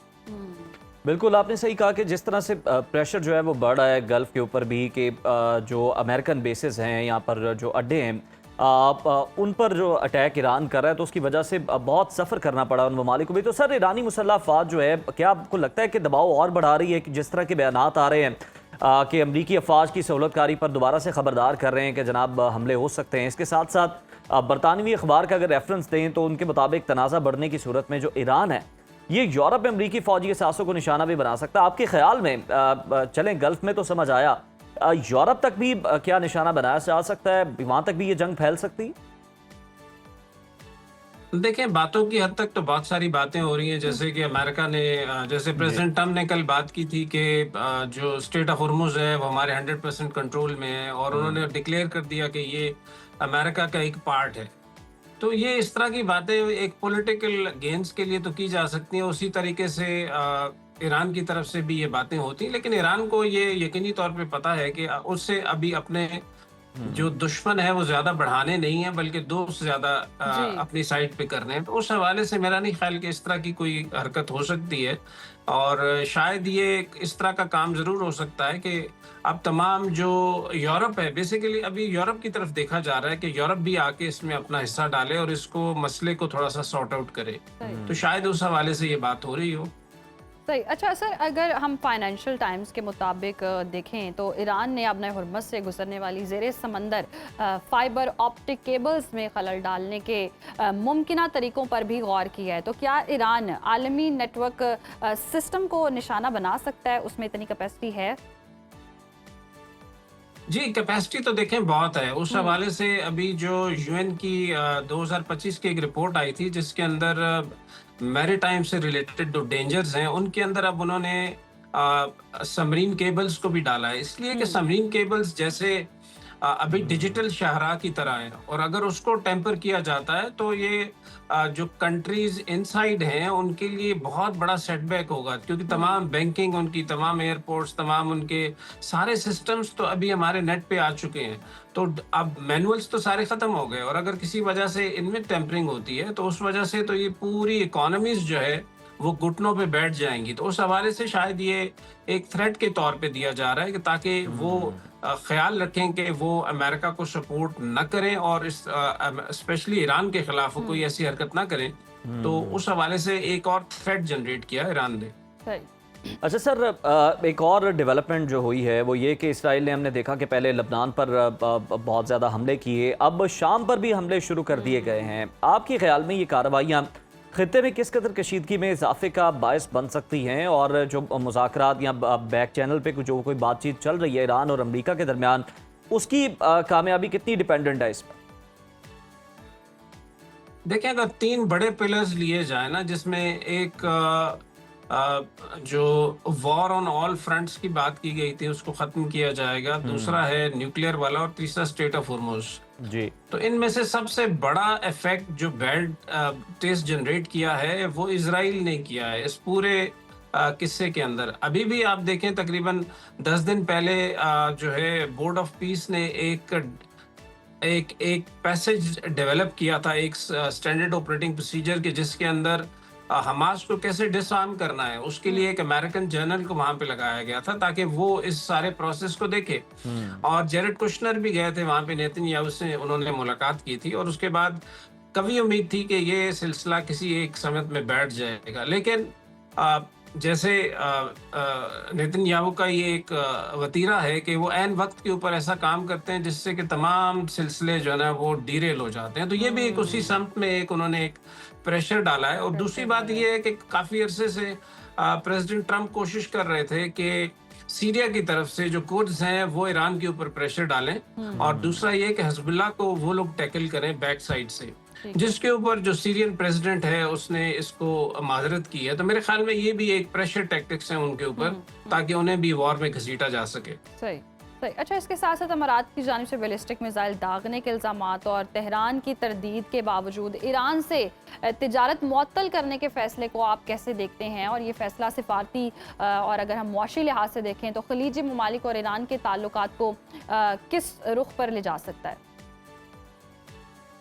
देखिए, इस वक्त कुछ अलाइनमेंट चूंकि यूएई की मुख्तलिफ है, तो उस हवाले से ये ज़रूर है कि यूएई को ये आप कह लें शिकायत रही है ईरान से कि जो टारगेटिंग हुई है शिप्स की स्ट्रेट ऑफ हॉर्मुज़ पे, वो ज़्यादातर यूएई के शिप्स हैं। तो उस हवाले से उन्होंने काफ़ी इस चीज़ पे तहम्मुल किया, और मेरे ख्याल में अभी जब उन्होंने देखा कि ये अब दोबारा ये सिलसिला शुरू हुआ है, तो उस हवाले से पिछले दिनों भी जो एक टारगेट हुआ है यूएई का, बल्कि वो टारगेट नहीं हुआ, उसको वो अपने पोर्ट में ले गए थे। ठीक है। तो उस हवाले से यूएई को जाहिर बात है उन्होंने प्रोटेस्ट करना था, उन्होंने किया है। लेकिन ओवरऑल मैं समझता हूँ कि यूएई जो है वो बड़े तरीके से अपने ओवरऑल जो कंस्ट्रक्ट डेवलप हो रहा है गल्फ की सिक्योरिटी के लिए, उसको बड़े गौर से देख रहा है, और मेरे ख्याल में वो कभी नहीं चाहेंगे कि इस एरिया में डिस्टेबलाइजिंग हो। अच्छा डॉक्टर साहब, तुर्की ने अब तेहरान और वाशिंगटन के दरमियान सिफारती मुज़ाकरात की बहाली के लिए भी अपनी खिदमात पेश की हैं। इससे पहले ईरान कह चुका है कि सिर्फ पाकिस्तान और कतर ही हैं जो कि बातचीत में अपना किरदार अदा कर रहे हैं। आपको लगता है कि अब कोई डेवलपमेंट हो सकती है, अब दोनों फरीकैन कुछ चंद कदम आगे बढ़ सकते हैं, ईरान और अमेरिका मुज़ाकरात की मेज़ पर बैठेंगे? जी, ये बड़ी अच्छी मूव है, इसलिए कि देखें पिछले तकरीबन 10 साल से जब हमने देखा कि ईरान, सऊदीया और टर्की में काफ़ी मसाइल थे, जो एक खुशोग्जी के कत्ल के बाद से ये काफ़ी ज़्यादा बढ़ गए थे। तो जब इनके आपस में रिप्रोचमा हुआ है, तो मेरे ख्याल में ये भी एक किसी हवाले से एक बहुत अच्छी खुशाइन बात हुई है कि वो जो जॉइंट डिफेंस एग्रीमेंट के अंदर आए। तो अब उनका जो लेवल है वो यकीनी तौर पे, एक तो ये है कि नेटो के साथ भी उनका ताल्लुक है, तो उनकी एक पावर उस तरीके से ज़्यादा बढ़ती है। तो मेरे ख्याल में ये एक बहुत अच्छा स्टेप है, और इसमें अगर फैसिलिटेटर टर्की आ रहा है तो उसमें ज़्यादा बेहतरी होने के इम्कानात हैं। और जाहिर बात है पाकिस्तान अपने लिवरेजेस इस्तेमाल कर रहा है, कतर भी कर रहा है, और उस हवाले से ओमान का भी बड़ा रोल है। ओमान के ऊपर देखें, अभी प्रेसिडेंट ट्रम्प ने कहा कि हम उन्हें बॉम्ब करेंगे, उसकी वजह यही है कि कतर ओमान जो है वो स्ट्रेट ऑफ हॉर्मुज़ के हवाले से काफ़ी काविशें कर रहा है। सही। अच्छा डॉक्टर साहब, क्या समझते हैं आप, हम अमेरिका की अगर तरफ देखते हैं तो वहाँ की आवाम भी अब उकता चुके हैं और कहीं ना कहीं इस जंग का खात्मा चाहते हैं। ईरान से भी अब आवाज़ें उठ रही हैं, वहाँ से भी यही है कि जंग का खात्मा हो, क्योंकि मईशतें आगे मुश्किल में होंगी, संभाल नहीं सकेंगे। और पाकिस्तान पे भी हम इसके असरात देखते हैं, पेट्रोल प्राइसेस जो हैं वो बढ़ जाती हैं। तो आपको ऊंट किस करवट बैठता नज़र आ रहा है? कोई इत्तेफाक हो पाएगा? ये दोनों ममालिक किसी ना किसी तरह मुज़ाकरात की मेज़ पर बैठ पाएंगे?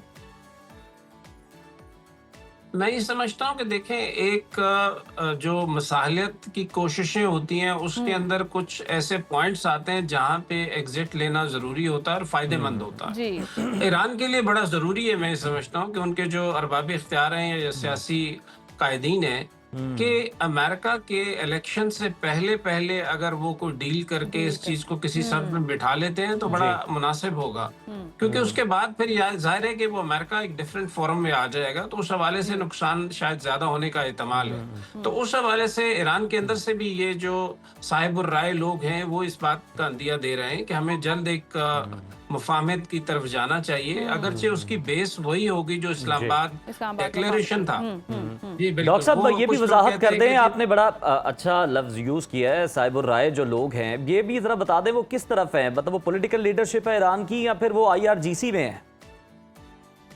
मैं समझता हूँ ज्यादा उसमें जो पढ़ा गया है उसमें पॉलिटिकल एलिमेंट ज्यादा है। IRGC का थोड़ा सा रोल हार्ड स्टेट के तौर पे आता है, और वो शायद अगर आप देखें कि प्रेसिडेंट पेज़ेशकियान की जब अभी मुलाकात हुई थी लास्ट प्रेसिडेंट खामनाई के साथ, मुश्तबा खामनाई के साथ, तो उस वक्त उन्होंने इस चीज़ का गिला किया था कि आपकी गैर मौजूदगी की वजह से कुछ एलिमेंट्स जो हैं वो ओवर पावर कर रहे हैं हमारी एक्सटर्नल पॉलिटिक्स को। तो उस हवाले से मैं समझता हूँ कि ये ज्यादातर पॉलिटिशियंस हैं, बिकॉज पॉलिटिशियंस का काम होता है कि हर मसले का हल निकालना, ना कि उसको उलझाना। बिल्कुल। तो उनको नजर आ रहा है कि आगे सिचुएशन क्या है और उस हवाले से कैसे हमें मिडिल जंग पाथ के की दिनों तरफ में तो जाना चले पड़ता है। आईआरजीसी लीड ले रहा था तो समझ भी आ रहा था कि बड़ा एग्रेसिव रिस्पॉन्ड करना है, लेकिन अब जब मुज़ाकरात की बात हो रही है और निगोशिएशंस चल रही हैं तो यकीनन सियासी क़यादत जो है ये काम बेहतर सर अंजाम दे सकती। बहुत शुक्रिया डॉक्टर साहब आपके वक्त का, और बिल्कुल सब ये उम्मीद लगाए बैठे हैं। तुर्की ने भी अब ऑफर कर दी है कि जनाब वो भी मुसालियत के लिए तैयार हैं, लेकिन दोनों फरीकैन जो हैं वो मुज़ाकरात की मेज़ पर बैठें, बातचीत आगे बढ़ाएं और बातचीत को नतीजा खेज भी बनाया नतीजा खेज बनाया जाए, क्योंकि बहुत बार हम ये डिस्कस कर चुके हैं कि सालिसी का किरदार अदा किया जा रहा है। दोनों फरीकैन जो है वो बैठने के लिए तैयार हैं या मुज़ाकरात के लिए तैयार हैं, और फिर नतीजा खेज मुज़ाकरात नहीं होते। तो अगर नतीजा खेज मुज़ाकरात हो जाते हैं तो खित्ते में अमन जो है वो मुमकिन हो पाएगा और मईशतें जो है वो बेहतर हो पाएंगी। तो वी होप, हम हमेशा से उम्मीद ही करते हैं और उम्मीद ही कर रहे हैं कि कुछ ना कुछ हल निकले और कुछ बेहतरी का रास्ता हो सके। बिल्कुल, और ईरान के पास भी जो वक्त है वो महदूद है, जिस तरह से डॉक्टर साहब भी कह रहे थे कि जो मिड टर्म इलेक्शंस हैं उससे पहले अगर कोई अच्छी डील आप कह लें या फिर आप कह लें कि कोई विन विन सिचुएशन हो जाए दोनों के लिए तो वो बेहतर है, वरना उसके बाद अमेरिका की पोजीशन जो है वो कुछ और हो सकती है। ये पोजीशन क्लियर हो या ना हो, मौसम की पोजीशन जो है वो थोड़ी क्लियर होती नजर आ रही है। और मैं यही सोच रही थी कि आप पूछ नहीं रहे हैं कि जाएं और बताएं, मुझे चूंकि कि समझ नहीं आ रही ना कि सूरज जो है वो पोजीशन ले रहा है या बादल जो है वो उसको कवर कर रहे हैं। मैंने पोजीशन ले ली है तो मैं बता जाइए महाज पे जाइए फिर और देखते हैं कि जी मुख्तलिफ शहरों में क्या दर्जा हरारत रहने वाला है।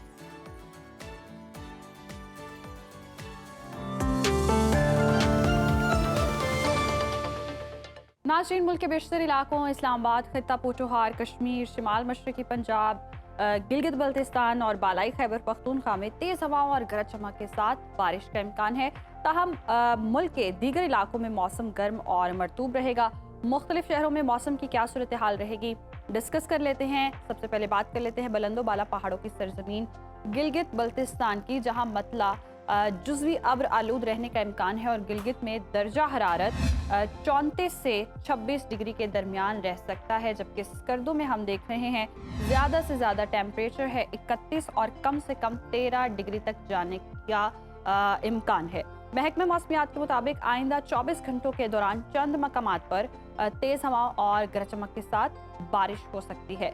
आज़ाद कश्मीर में मतला अब्र आलूद रहने की तवक्को है। दारुल हुकूमत मुजफ्फराबाद का रुख करें तो यहाँ पर हम देख रहे हैं दर्जा हरारत 30 से 23 डिग्री के दरमियान रह सकता है, जबकि श्रीनगर में ज़्यादा से ज़्यादा पारा है 31 और कम से कम 19 डिग्री तक जाने का इम्कान है।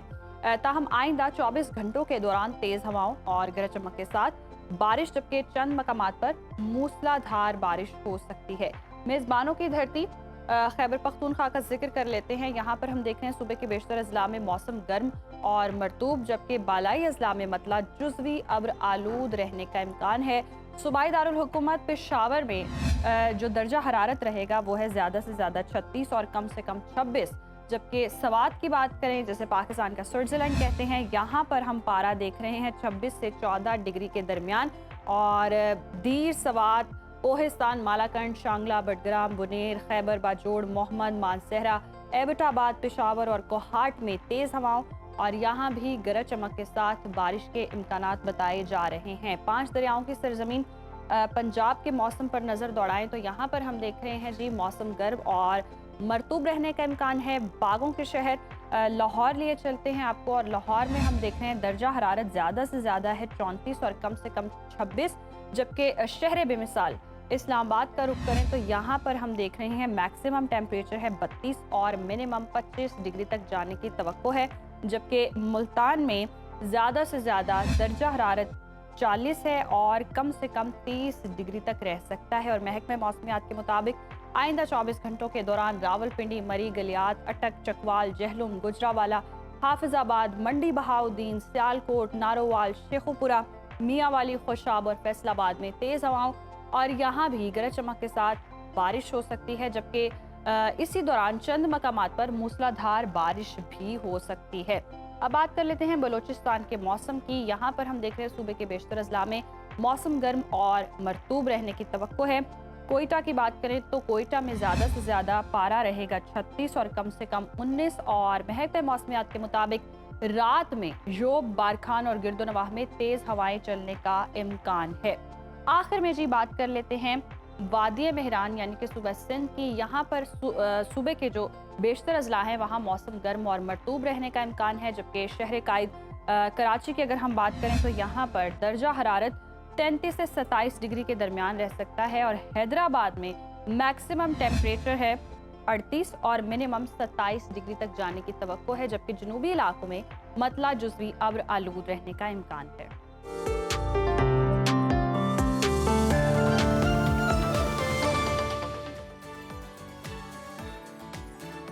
जनाब, मौसम की सूरत हाल आपने जान ली है। अभी प्रोग्राम में ब्रेक लेते हैं, ब्रेक के बाद हासिल होते हैं कुछ दीगर टॉपिक्स के साथ। देखते रहिए सुनो पाकिस्तान। एक बार फिर से प्रोग्राम में आपको खुशामदीद कहते हैं। और आजकल पाकिस्तानी रियलिटी शोज जैसे कि तमाशा और पाकिस्तान आइडल की मकबूलियत तो बढ़ रही है, लेकिन वहीं हम देख रहे हैं कि जीत के म्यार पर सख्त सवालात उठाए जा रहे हैं। वहीं हमने देखा अदाकारा मीरा की मुलाजमा पर मुबैना तशद्दुद की वीडियो भी सामने आई और फिर मुलाजमा का तशद्दुद से इनकार करना। बहुत से सवालात हैं जो जन्म ले रहे हैं, जिनके जवाबात भी चाहिए, आवाम जानना भी चाहती है। और इसके साथ साथ उज़ैर हम देख रहे हैं डाइवोर्स रेट बहुत ज़्यादा बढ़ रहा है, फनकारों की ज़ाती ज़िंदगी के तनाज़ात एक बार फिर हम देख रहे हैं सर उठा रहे हैं। और हम देखते हैं जो लोग बहुत अच्छे कपल्स हैं, कपल गोल्स वाली जो वाइब आ रही होती हैं, वो फिर बड़ी ही अजीब मंजर पेश कर रही हैं आजकल सोशल मीडिया की। बिल्कुल माहम, आपने सही नक्शा खींचा है। और निम्रा खान के तलाक के बाद अब हम देख रहे हैं कि आयज़ा खान और दानिश में भी इख्तलाफात की खबरें हैं और आयज़ा ने तो तरदीद की है। तो देखते हैं कि मुस्तकबिल में नतीजा क्या निकलता है। उमैर अहमद के ड्रामे दर निजात की कहानी की बात करें तो नाज़रीन को सोचने पर मजबूर किया है। वहीं पर ड्रामा आपकी इज़्ज़त में मरकज़ी किरदार बीना का अपने बेवफा शौहर के रवैये के जवाब में घर से भाग जाने का फैसला एक नया अखलाकी और माशरती सवाल खड़ा करता है। तो शोबिस से जुड़े इन अहम मामलात पर बात करने के लिए हमारे साथ हैं मारूफ फिल्म और ड्रामा क्रिटिक हारून शुएब साहब। बहुत शुक्रिया हारून, आपके वक्त का वेलकम।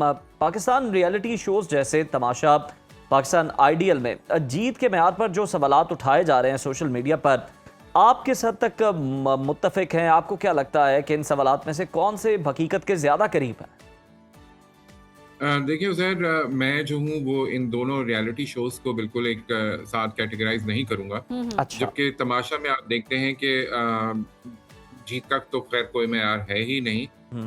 उसको आई डोंट नो कि किस तरह जो है वो एक खेल की या एक गेम की सूरत में पेश किया जा रहा है और किया जाता है ऐसे फॉर्मेट्स को, क्योंकि ये फॉर्मेट कोई नया फॉर्मेट नहीं है। ग्लोबली हम देखते हैं कि ये बिग बॉस से लेकर आज तक यूरोप, हमारे रीजन में भी ये फॉर्मेट इस्तेमाल किया जा रहा है कुछ सालों से। तो ये फॉर्मेट तो मुझे बिल्कुल जो है वो लगता है कि इसमें कोई कंपेटिटिवनेस नहीं है, कोई मेरिट नहीं है। मुझे लगता है जो ज्यादा बदतमीज है वो ज्यादा जीत का हकदार होगा। लेकिन जो पाकिस्तान आइडल की अगर आप बात करते हैं तो वहां पर जाहिर है कि एक मौसीकी का मुकाबला हो रहा है और ये भी एक ऐसा फॉर्मेट है जो कि हम देखते हैं हमारे मुल्क में भी पहले हो चुका है। इसका एक सीजन पहले भी आ चुका है कुछ साल पहले, और अब ये दूसरी दफ़ा ये कंपटीशन हो रहा था, बीच में रुक गया था। तो हम खुश हैं कि ये वापस आया है और अब इसका इस हफ्ते फिनाले भी होगा, जिसमें हमने आतिफ असलम की भी झलकियां देखी हैं। तो बहुत बड़ा एक ग्रैंड फिनाले शो होने वाला है। लेकिन इसमें कम से कम कोई मेरिट तो है, कोई एक जो है वो स्किल्स तो हैं, कम से कम देखने को मिलते हैं। स्किल्स हैं, कोई एक टैलेंट है जिसके ऊपर परखा जा रहा है लोगों को।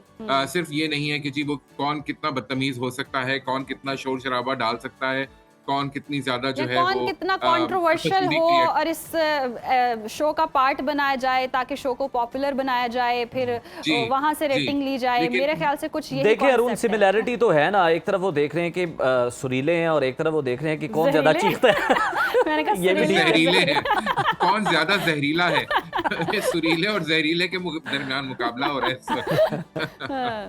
सही। अच्छा चले जी कंप्लीट करें आप हारून, इस पे कमेंट अपना कंप्लीट करें। मैं सिर्फ ये कह रहा था कि पाकिस्तान आइडल जो है उसके भी जो फनकारों के हिसाब से अगले हफ्ते जब हम बात करेंगे तो जाहिर है उसका फिनाले आ चुका होगा, तो हम बात करेंगे कि जो जीतने वाला है उसके मुकाबले में जो दूसरे सिंगर से उसके ऊपर भी लोगों की मुख्तलिफ आरा हो सकती है और होगी, आई एम श्योर। तो उसके ऊपर बात करेंगे, क्योंकि मेरा भी एक पर्सनल फेवरेट है इन कंटेस्टेंट्स में, आई एम श्योर आप लोगों का भी होगा, तो उसके ऊपर भी बहस करेंगे, लेकिन अगले हफ्ते जब जब जीतेगा तो हम फिर देखेंगे कि हम सबका सेम है या नहीं है। अभी हम इसको राज ही फिर रख लेते हैं, राज में ही रख लेते हैं और फिर तभी डिस्क्लोज करते हैं। अच्छा अरुण, सुर लगने की बात हो रही है, वहाँ पर थप्पड़ लगने की भी बातें सुन रहे हैं, गूंज भी सुन रहे हैं। अदाकारा मीरा ने जो मुलाजमा पर तशद्दुद किया, वीडियो सामने आई, फिर मुलाजमा ने तो पहले उन्हें साइको तक कहा कि इन्हें इलाज की ज़रूरत है, फिर यूटर्न लिया, तशद्दुद से इनकार कर दिया। वही जो हो जाता है सेटलमेंट के मामलात में। इस तनाज़े की अगर हम बात करें तो क्या ये वाकई हकीकी तनाज़ा था या फिर पब्लिसिटी का भी बहुत ज़्यादा जरिया जो है वो बना लिया जाता है इस तरह के वाक़यात? नहीं जी, बिल्कुल तनाज़ा था, और वो यास्मीन उन खातून का नाम है जो कि उनकी घरेलू मुलाजमा थी, और उन्होंने मीरा के ऊपर ये इल्ज़ाम लगाया। और पहले वीडियो आई जिसमें उन्होंने अपने ज़ख्म भी दिखाए, चेहरे पर उनके ज़ख्म थे, और उन्होंने बताया कि किस तरह जो है वो उनको तशद्दुद का निशाना बनाया गया है। डिफेंस का एक घर है जिसमें मीरा रहती हैं, बी ब्लॉक में, तो वहाँ पर ये, और उसकी वीडियो सामने आई जिसमें मीरा बाकायदा उनको धक्के दे रही हैं, मार रही हैं और घर से निकाल रही हैं। मीरा ने भी एक दरख्वास्त दी मुकामी थाने में, जहाँ पे उन्होंने कहा कि जी वो कुछ चीज़ें हैं जो बाजियाब कराई जाएं, जो ये मुलाजमा जो थी वो एक अरसे से वहाँ से चुरा रही थी उनके घर से।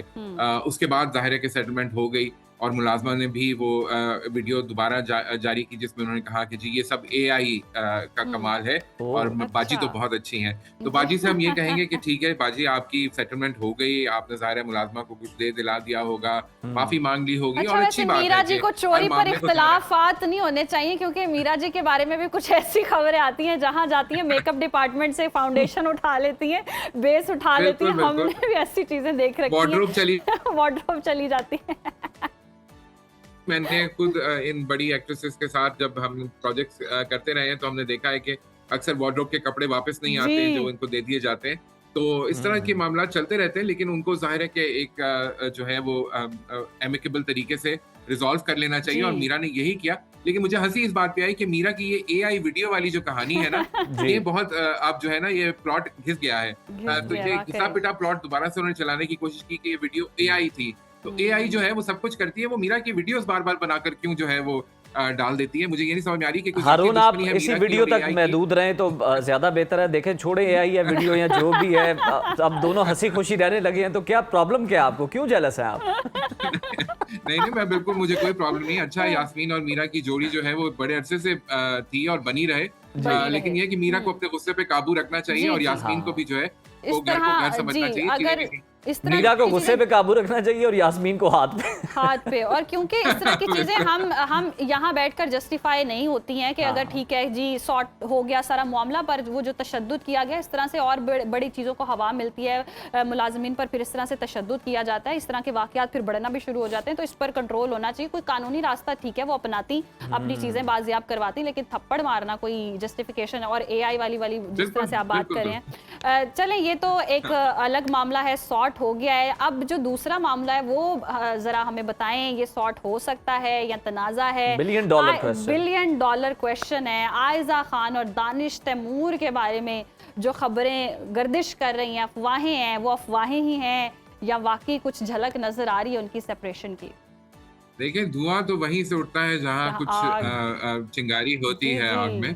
तो बिल्कुल राख में कोई चिंगारी है, क्योंकि जाहिर है अभी हमने देखा है कि लेटली आयजा खान का जो ऑनलाइन मीडिया के ऊपर अपना बिहेवियर है वो भी काफी बदल गया, और दानिश तैमूर भी फिलहाल तो उनकी शादी जो है वो उन्होंने अनाउंस नहीं किया कि फिलहाल तो वो आयजा खान के शौहर हैं, लेकिन जाहिर है कि आज हारून आप बहुत नॉटी हुए फिलहाल के लिए आपने ये जो लगा, फिलहाल जो है वो दोनों मियाँ बीवी ही समझे जाएंगे, लेकिन जाहिर है कि ये सिचुएशन किसी वक्त भी बदल सकती है, क्योंकि जो है वो हवा का रुख जो है वो यही बता रहा है कि कुछ तो दाल में काला है। और अगेन यू नो एक बहुत बड़ी जोड़ी है, एक बहुत खूबसूरत जोड़ी है, और बड़े अरसे का साथ है, बच्चे हैं, तो हम चाहते हैं कि उनके जो भी आपस के मसाइल हैं वो एमिकेबली दूर हो जाए और वो साथ ही रहें।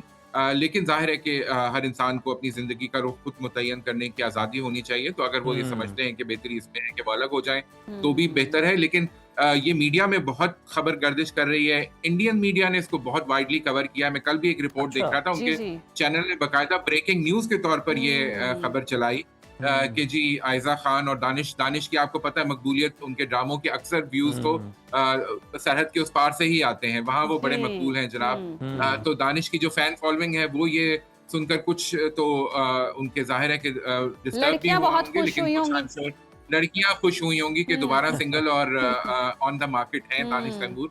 लेकिन देखते हैं जी, फिलहाल तो उनकी शादी बरकरार देखे है, ना, क्योंकि बिल्कुल हम भी चाहते हैं शादी बरकरार रहे। वाकई जिस तरह से आपने भी कहा कि बड़ा खूबसूरत कपल है, बच्चे भी हैं उनके, फैसला तो उन्होंने खुद लेना है। हारून, अगर हम देखें तो आयजा खान ने इस बात का तो जवाब दे दिया कि एक सारिफ को, सोशल मीडिया सारिफ को, कि नहीं उनकी कोई सेपरेशन नहीं हुई, लेकिन जो तस्वीरें हटाने वाला मामला है उस पर जवाब अभी तक नहीं आ रहा कि आपने अपने सोशल मीडिया अकाउंट पर जिसके मिलियन फॉलोअर्स हैं वहां से आपने दानिश के साथ तस्वीरें क्यों हटा। और उसके साथ साथ इस पर भी कमेंट कीजिएगा, ये जो अटायर चेंज हो रहे हैं आयजा खान की पर्सनालिटी बिल्कुल ही चेंज हो गई है। एक वक्त में वो इंटरव्यूज देती थी और वो अपने ड्रेसिंग पर बात करती थी, और अब हम देख रहे हैं उनकी वाइब भी बिल्कुल बदल गई है।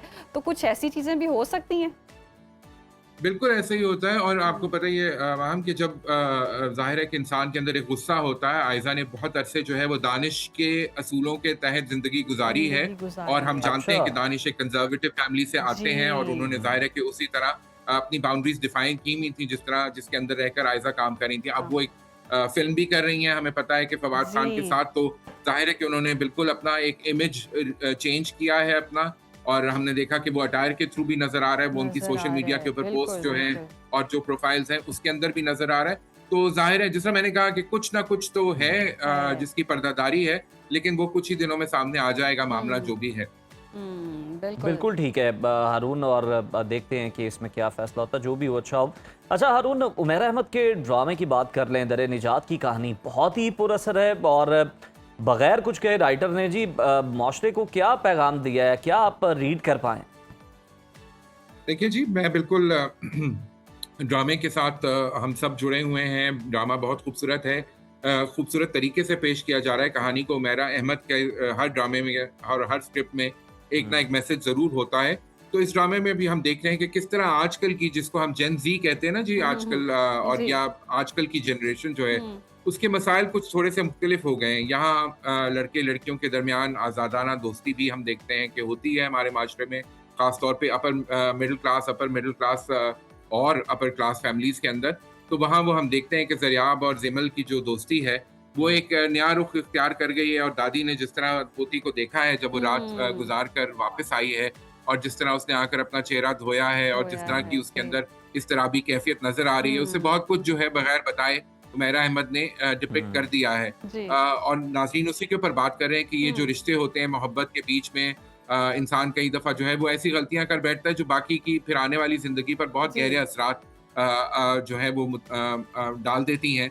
तो यही किरदार हमें नजर आ रहा है कि दुरे फिशा और किरदार तो नजर आ रहा है। इस पर थोड़ा सा क्रिटिसिज्म हमने इस तरह से देखा है कि दुरे फिशा के एक्सेंट को बहुत लोग सोशल मीडिया पे डिस्कस कर रहे हैं। हानिया आमिर भी सपोर्ट में आई हैं, उन्होंने सपोर्ट किया, उन्होंने हानिया ने भी सपोर्ट किया, सनम सईद ने भी सपोर्ट किया। तो ये वो जाहिर है कि वो तो अपनी फ्रेटर्निटी की कॉलीग्स के साथ खड़ी हुई हैं तमाम एक्ट्रेसेस।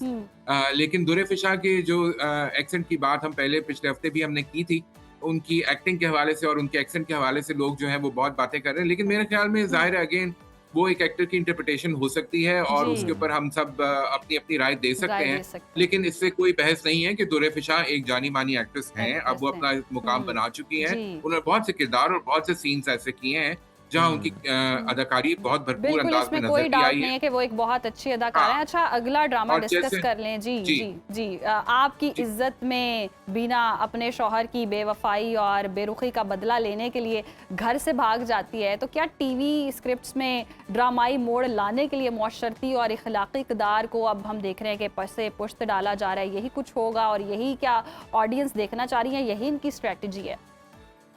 बड़े भारी भरकम अल्फाज इस्तेमाल किए वहां आपने कि इखलाकी इक़दार को जो है वो पसे पुश्त डाला जा रहा है। मेरे ख्याल में एक ड्रामा है, उसको ड्रामे के हद तक ही हमें लेना चाहिए। उसमें एक डिपिक्शन है, अगेन मैंने कहा कि जब इंसान गुस्से में होता है, जैसे हमने आयजा के उसमें बात की थी, या एक रिएक्शनरी मोड में चला जाता है, तो फिर बहुत से फैसले होते हैं जो कि इतने क्लियर हेडेड तरीके से नहीं किए जाते, और उसके अंदर जाहिर है इंसान का इमोशंस भी इन्वॉल्व होते हैं, और वो जो है वो एक सिचुएशन में फंसा होता है, तो वो उससे उसके अंदर किसी भी किस्म का कोई इंतहाई इकदाम ले सकता है। तो ये एक इंतहाई कदम बीना ने भी उठाया है और वो घर छोड़कर चली गई हैं, बच्चों को छोड़कर चली गई हैं, और वो भी एक सब्जी वाले के साथ। तो उसके ऊपर जाहिर है बहुत बात हो रही है कि ये किस किस्म का कदम है। जाहिर है शौहर की बेरुखी, बेवफाई अपनी जगह, लेकिन हमारी खवातीन जो हैं आमतौर पे जो एक कंजर्वेटिव बैकग्राउंड में इन्वायरमेंट में काम करती हैं, अपनी जिंदगी बनाती हैं, उनके लिए इस तरह का फैसला उठाना एक बहुत बड़ा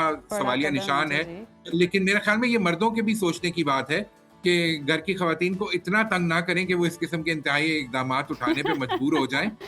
थोड़ा जो है ना वो आप भी जिंदगी का साथी बनने की कोशिश करें और अच्छे ही ताल्लुकात रखें। घर का माहौल अच्छा होगा तो कोई भी साथी क्यों छोड़ के जाना चाहेगा। चलें, अगर क्रिटिसाइज किया जा रहा है तो वो तो एक अलग बात है। ओएसटी बहुत फेमस हुआ है और बड़ा ही मुझे बहुत पसंद है जी। बहुत अब इतना पसंद है तो आपकी पसंद का ख्याल करते हैं। सुन लेते हैं आज।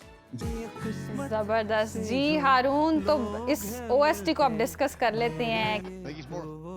और एहसन खान का भी मैं रिसेंटली एक वीडियो देख रहा था जिसमें उन्होंने खुद भी ये गाना गाया और बहुत खूबसूरत गाया। एहसन जो है मुझे पता है कि टैलेंटेड सिंगर भी हैं, और वो आमतौर पे जब हम देखते हैं कि रमजान की नशरियात होती है तो वो नाते पढ़ते हुए नजर आते हैं या हमदिया कलाम पढ़ते हुए नजर आते हैं। तो एहसन की आवाज़ बहुत अच्छी है, उनका भी अपनी आवाज़ पे कंट्रोल है। तो बहुत खूबसूरत ये ओएसटी और एहसन के एक्सप्रेशंस, एहसन की एक्टिंग की बहुत तारीफ करना चाहूँगा।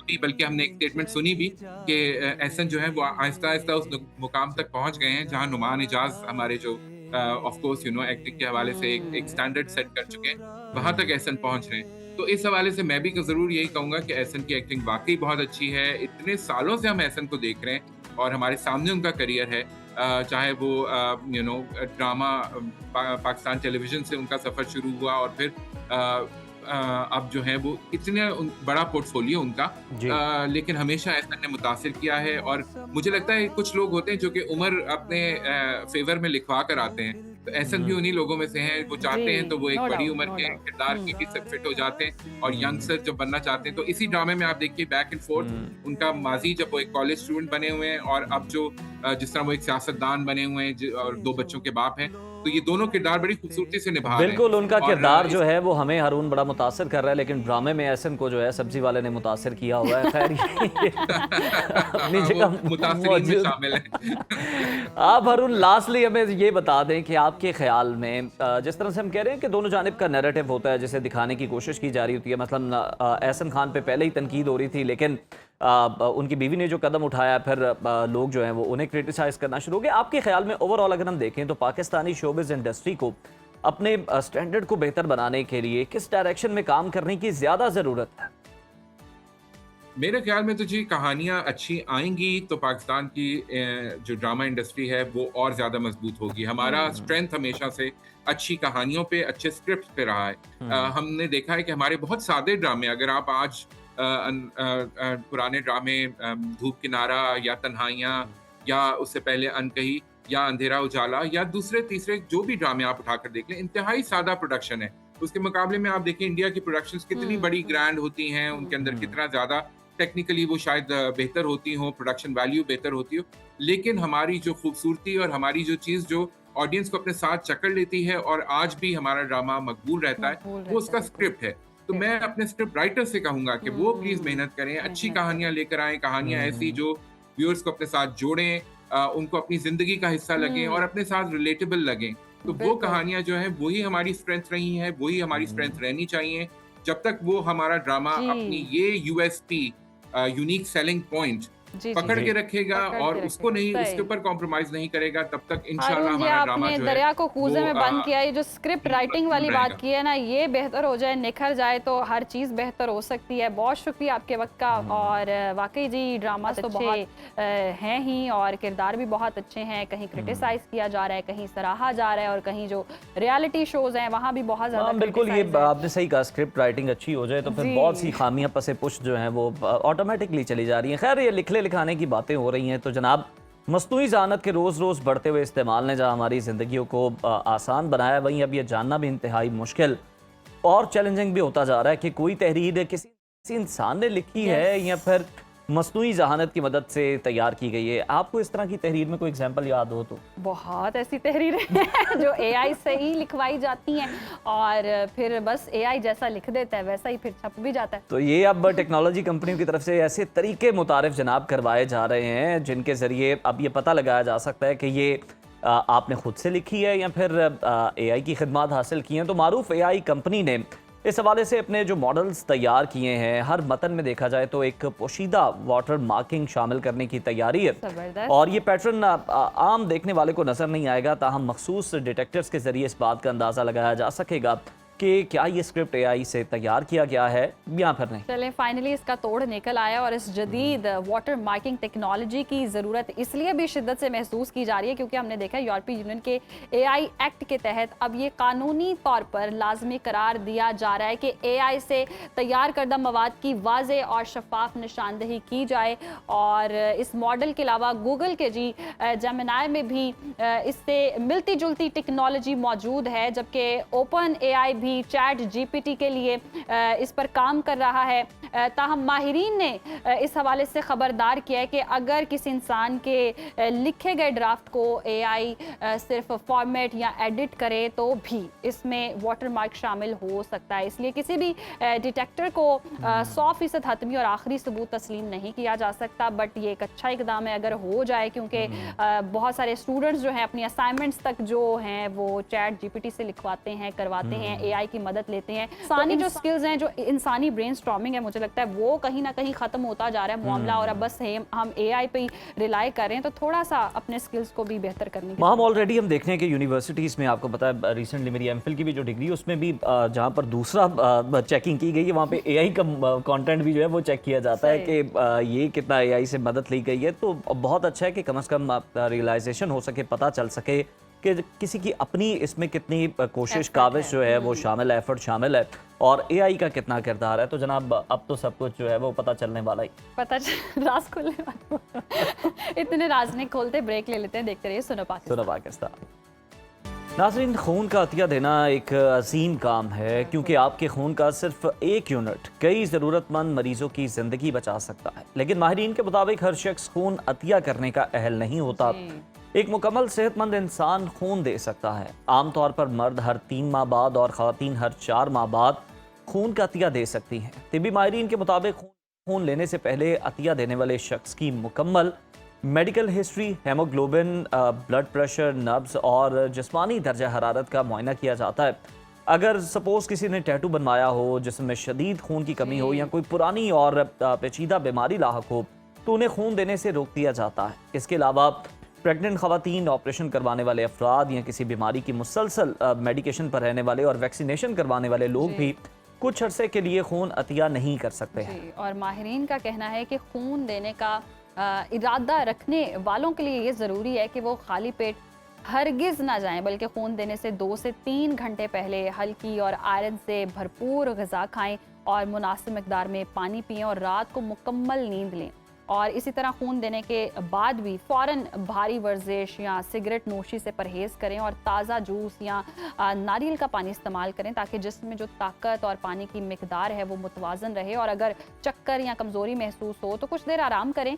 और खून अतिया करना बिलाशुबा एक अच्छा और इंसानियत की खिदमत का काम है, लेकिन खून देने से पहले अपनी सेहत और ब्लड बैंक की मुकर्रर शराइत को देखना भी बहुत ज़्यादा ज़रूरी है। तो नेक्स्ट टाइम जब भी आप खून अतिया करने का इरादा करते हैं, देते हैं, तो ये सारी चीज़ों का आपने ख्याल। और हमारा भी ये स्टोरी शेयर करने का मकसद ये कि ठीक है, आपका नेकी का मकसद जो है वो बिल्कुल उसका आपको नीयत का सवाब भी है, लेकिन बात ये कि आपने खुद भी देखना है कि आपको कोई प्रॉब्लम तो नहीं रही रिसेंटली, आप किसी बीमारी का शिकार तो नहीं रहे, मेडिकेशन पे तो नहीं है, कोई वैक्सीन तो आपने नहीं लगवाई, क्योंकि वो आपका बेशक आपने नेकी की नीयत से ही वो खून दिया है, लेकिन वो किसी के लिए वबाले जान बन सकता है। तो इस मामले में आपको एहतियात करने की ज़रूरत है। आगे बढ़ते हैं नाज़रीन, पाकिस्तान में देखें, एक तो गर्मी है और फिर बिजली की मुसलसल लोड शेडिंग भी है, जिसके बायस इन्वर्टर हर घर की बुनियादी ज़रूरत बन चुका है। लेकिन अक्सर लोग इन्वर्टर की बैटरी की बर वक्त देखभाल करना भूल जाते हैं, जिसके बायस बैटरी की कारकर्दगी मुतासर होती है और उसका बैकअप टाइम मुसलसल कम होने लगता है।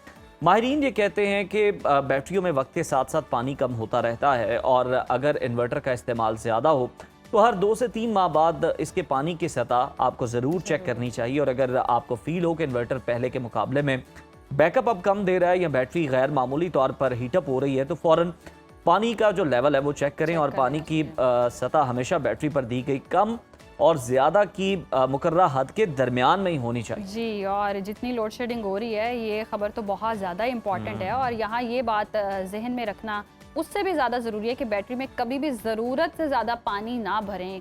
इससे इलेक्ट्रोलाइट के बाहर आने का ख़तरा बढ़ सकता है और बैटरी के आसपास मौजूद जो हिस्से होते हैं उनको भी नुकसान पहुंच सकता है। और दूसरी सबसे बड़ी गलती, आम जो नल का पानी हम इस्तेमाल करते हैं, माहिरीन इसमें जी राय ये देते हैं कि बैटरी में हमेशा डिस्टिल वाटर ही इस्तेमाल करें, क्योंकि आम पानी में मौजूद मादनियात जो हैं वो बैटरी के अंदरूनी हिस्सों को तबाह कर देते हैं। और ये भी याद रखें कि तमाम जो इन्वर्टर बैटरीज हैं एक जैसी नहीं होती हैं और कुछ बैटरीज जो हैं वो मेंटेनेंस फ्री होती हैं, जिन्हें खोलकर पानी डालने की ज़रूरत नहीं होती है। बैटरी की सफाई का ख्याल रखें, तेज़ाब की मौजूदगी के बाइस जो हिफाजती दस्ताने हैं वो पहनने बहुत ज़्यादा ज़रूरी हैं। और अगर बैटरी फूल जाए या ज़्यादा लीक हो तो खुद छेड़ने की बजाय माहिरीन जो हैं उनसे रुजू किया जाए। टेक्निक एक तो देखें ना हम, आपको बैकअप से पता चल जाता है और फिर एक बैटरी आपकी गाड़ी के अंदर भी है उससे भी आपको पता चल जाता है। यहाँ तो आवाज़ का गला बैठ जाता है हॉर्न के वो भी इंडिकेशन होती है कि जनाब बैटरी जवाब दे गई है। और लाइटें जो जलती हैं तो आपको लगता है कि शायद चश्मा लगवाना पड़ेगा, तो उसमें भी बैटरी जो है उसको आपने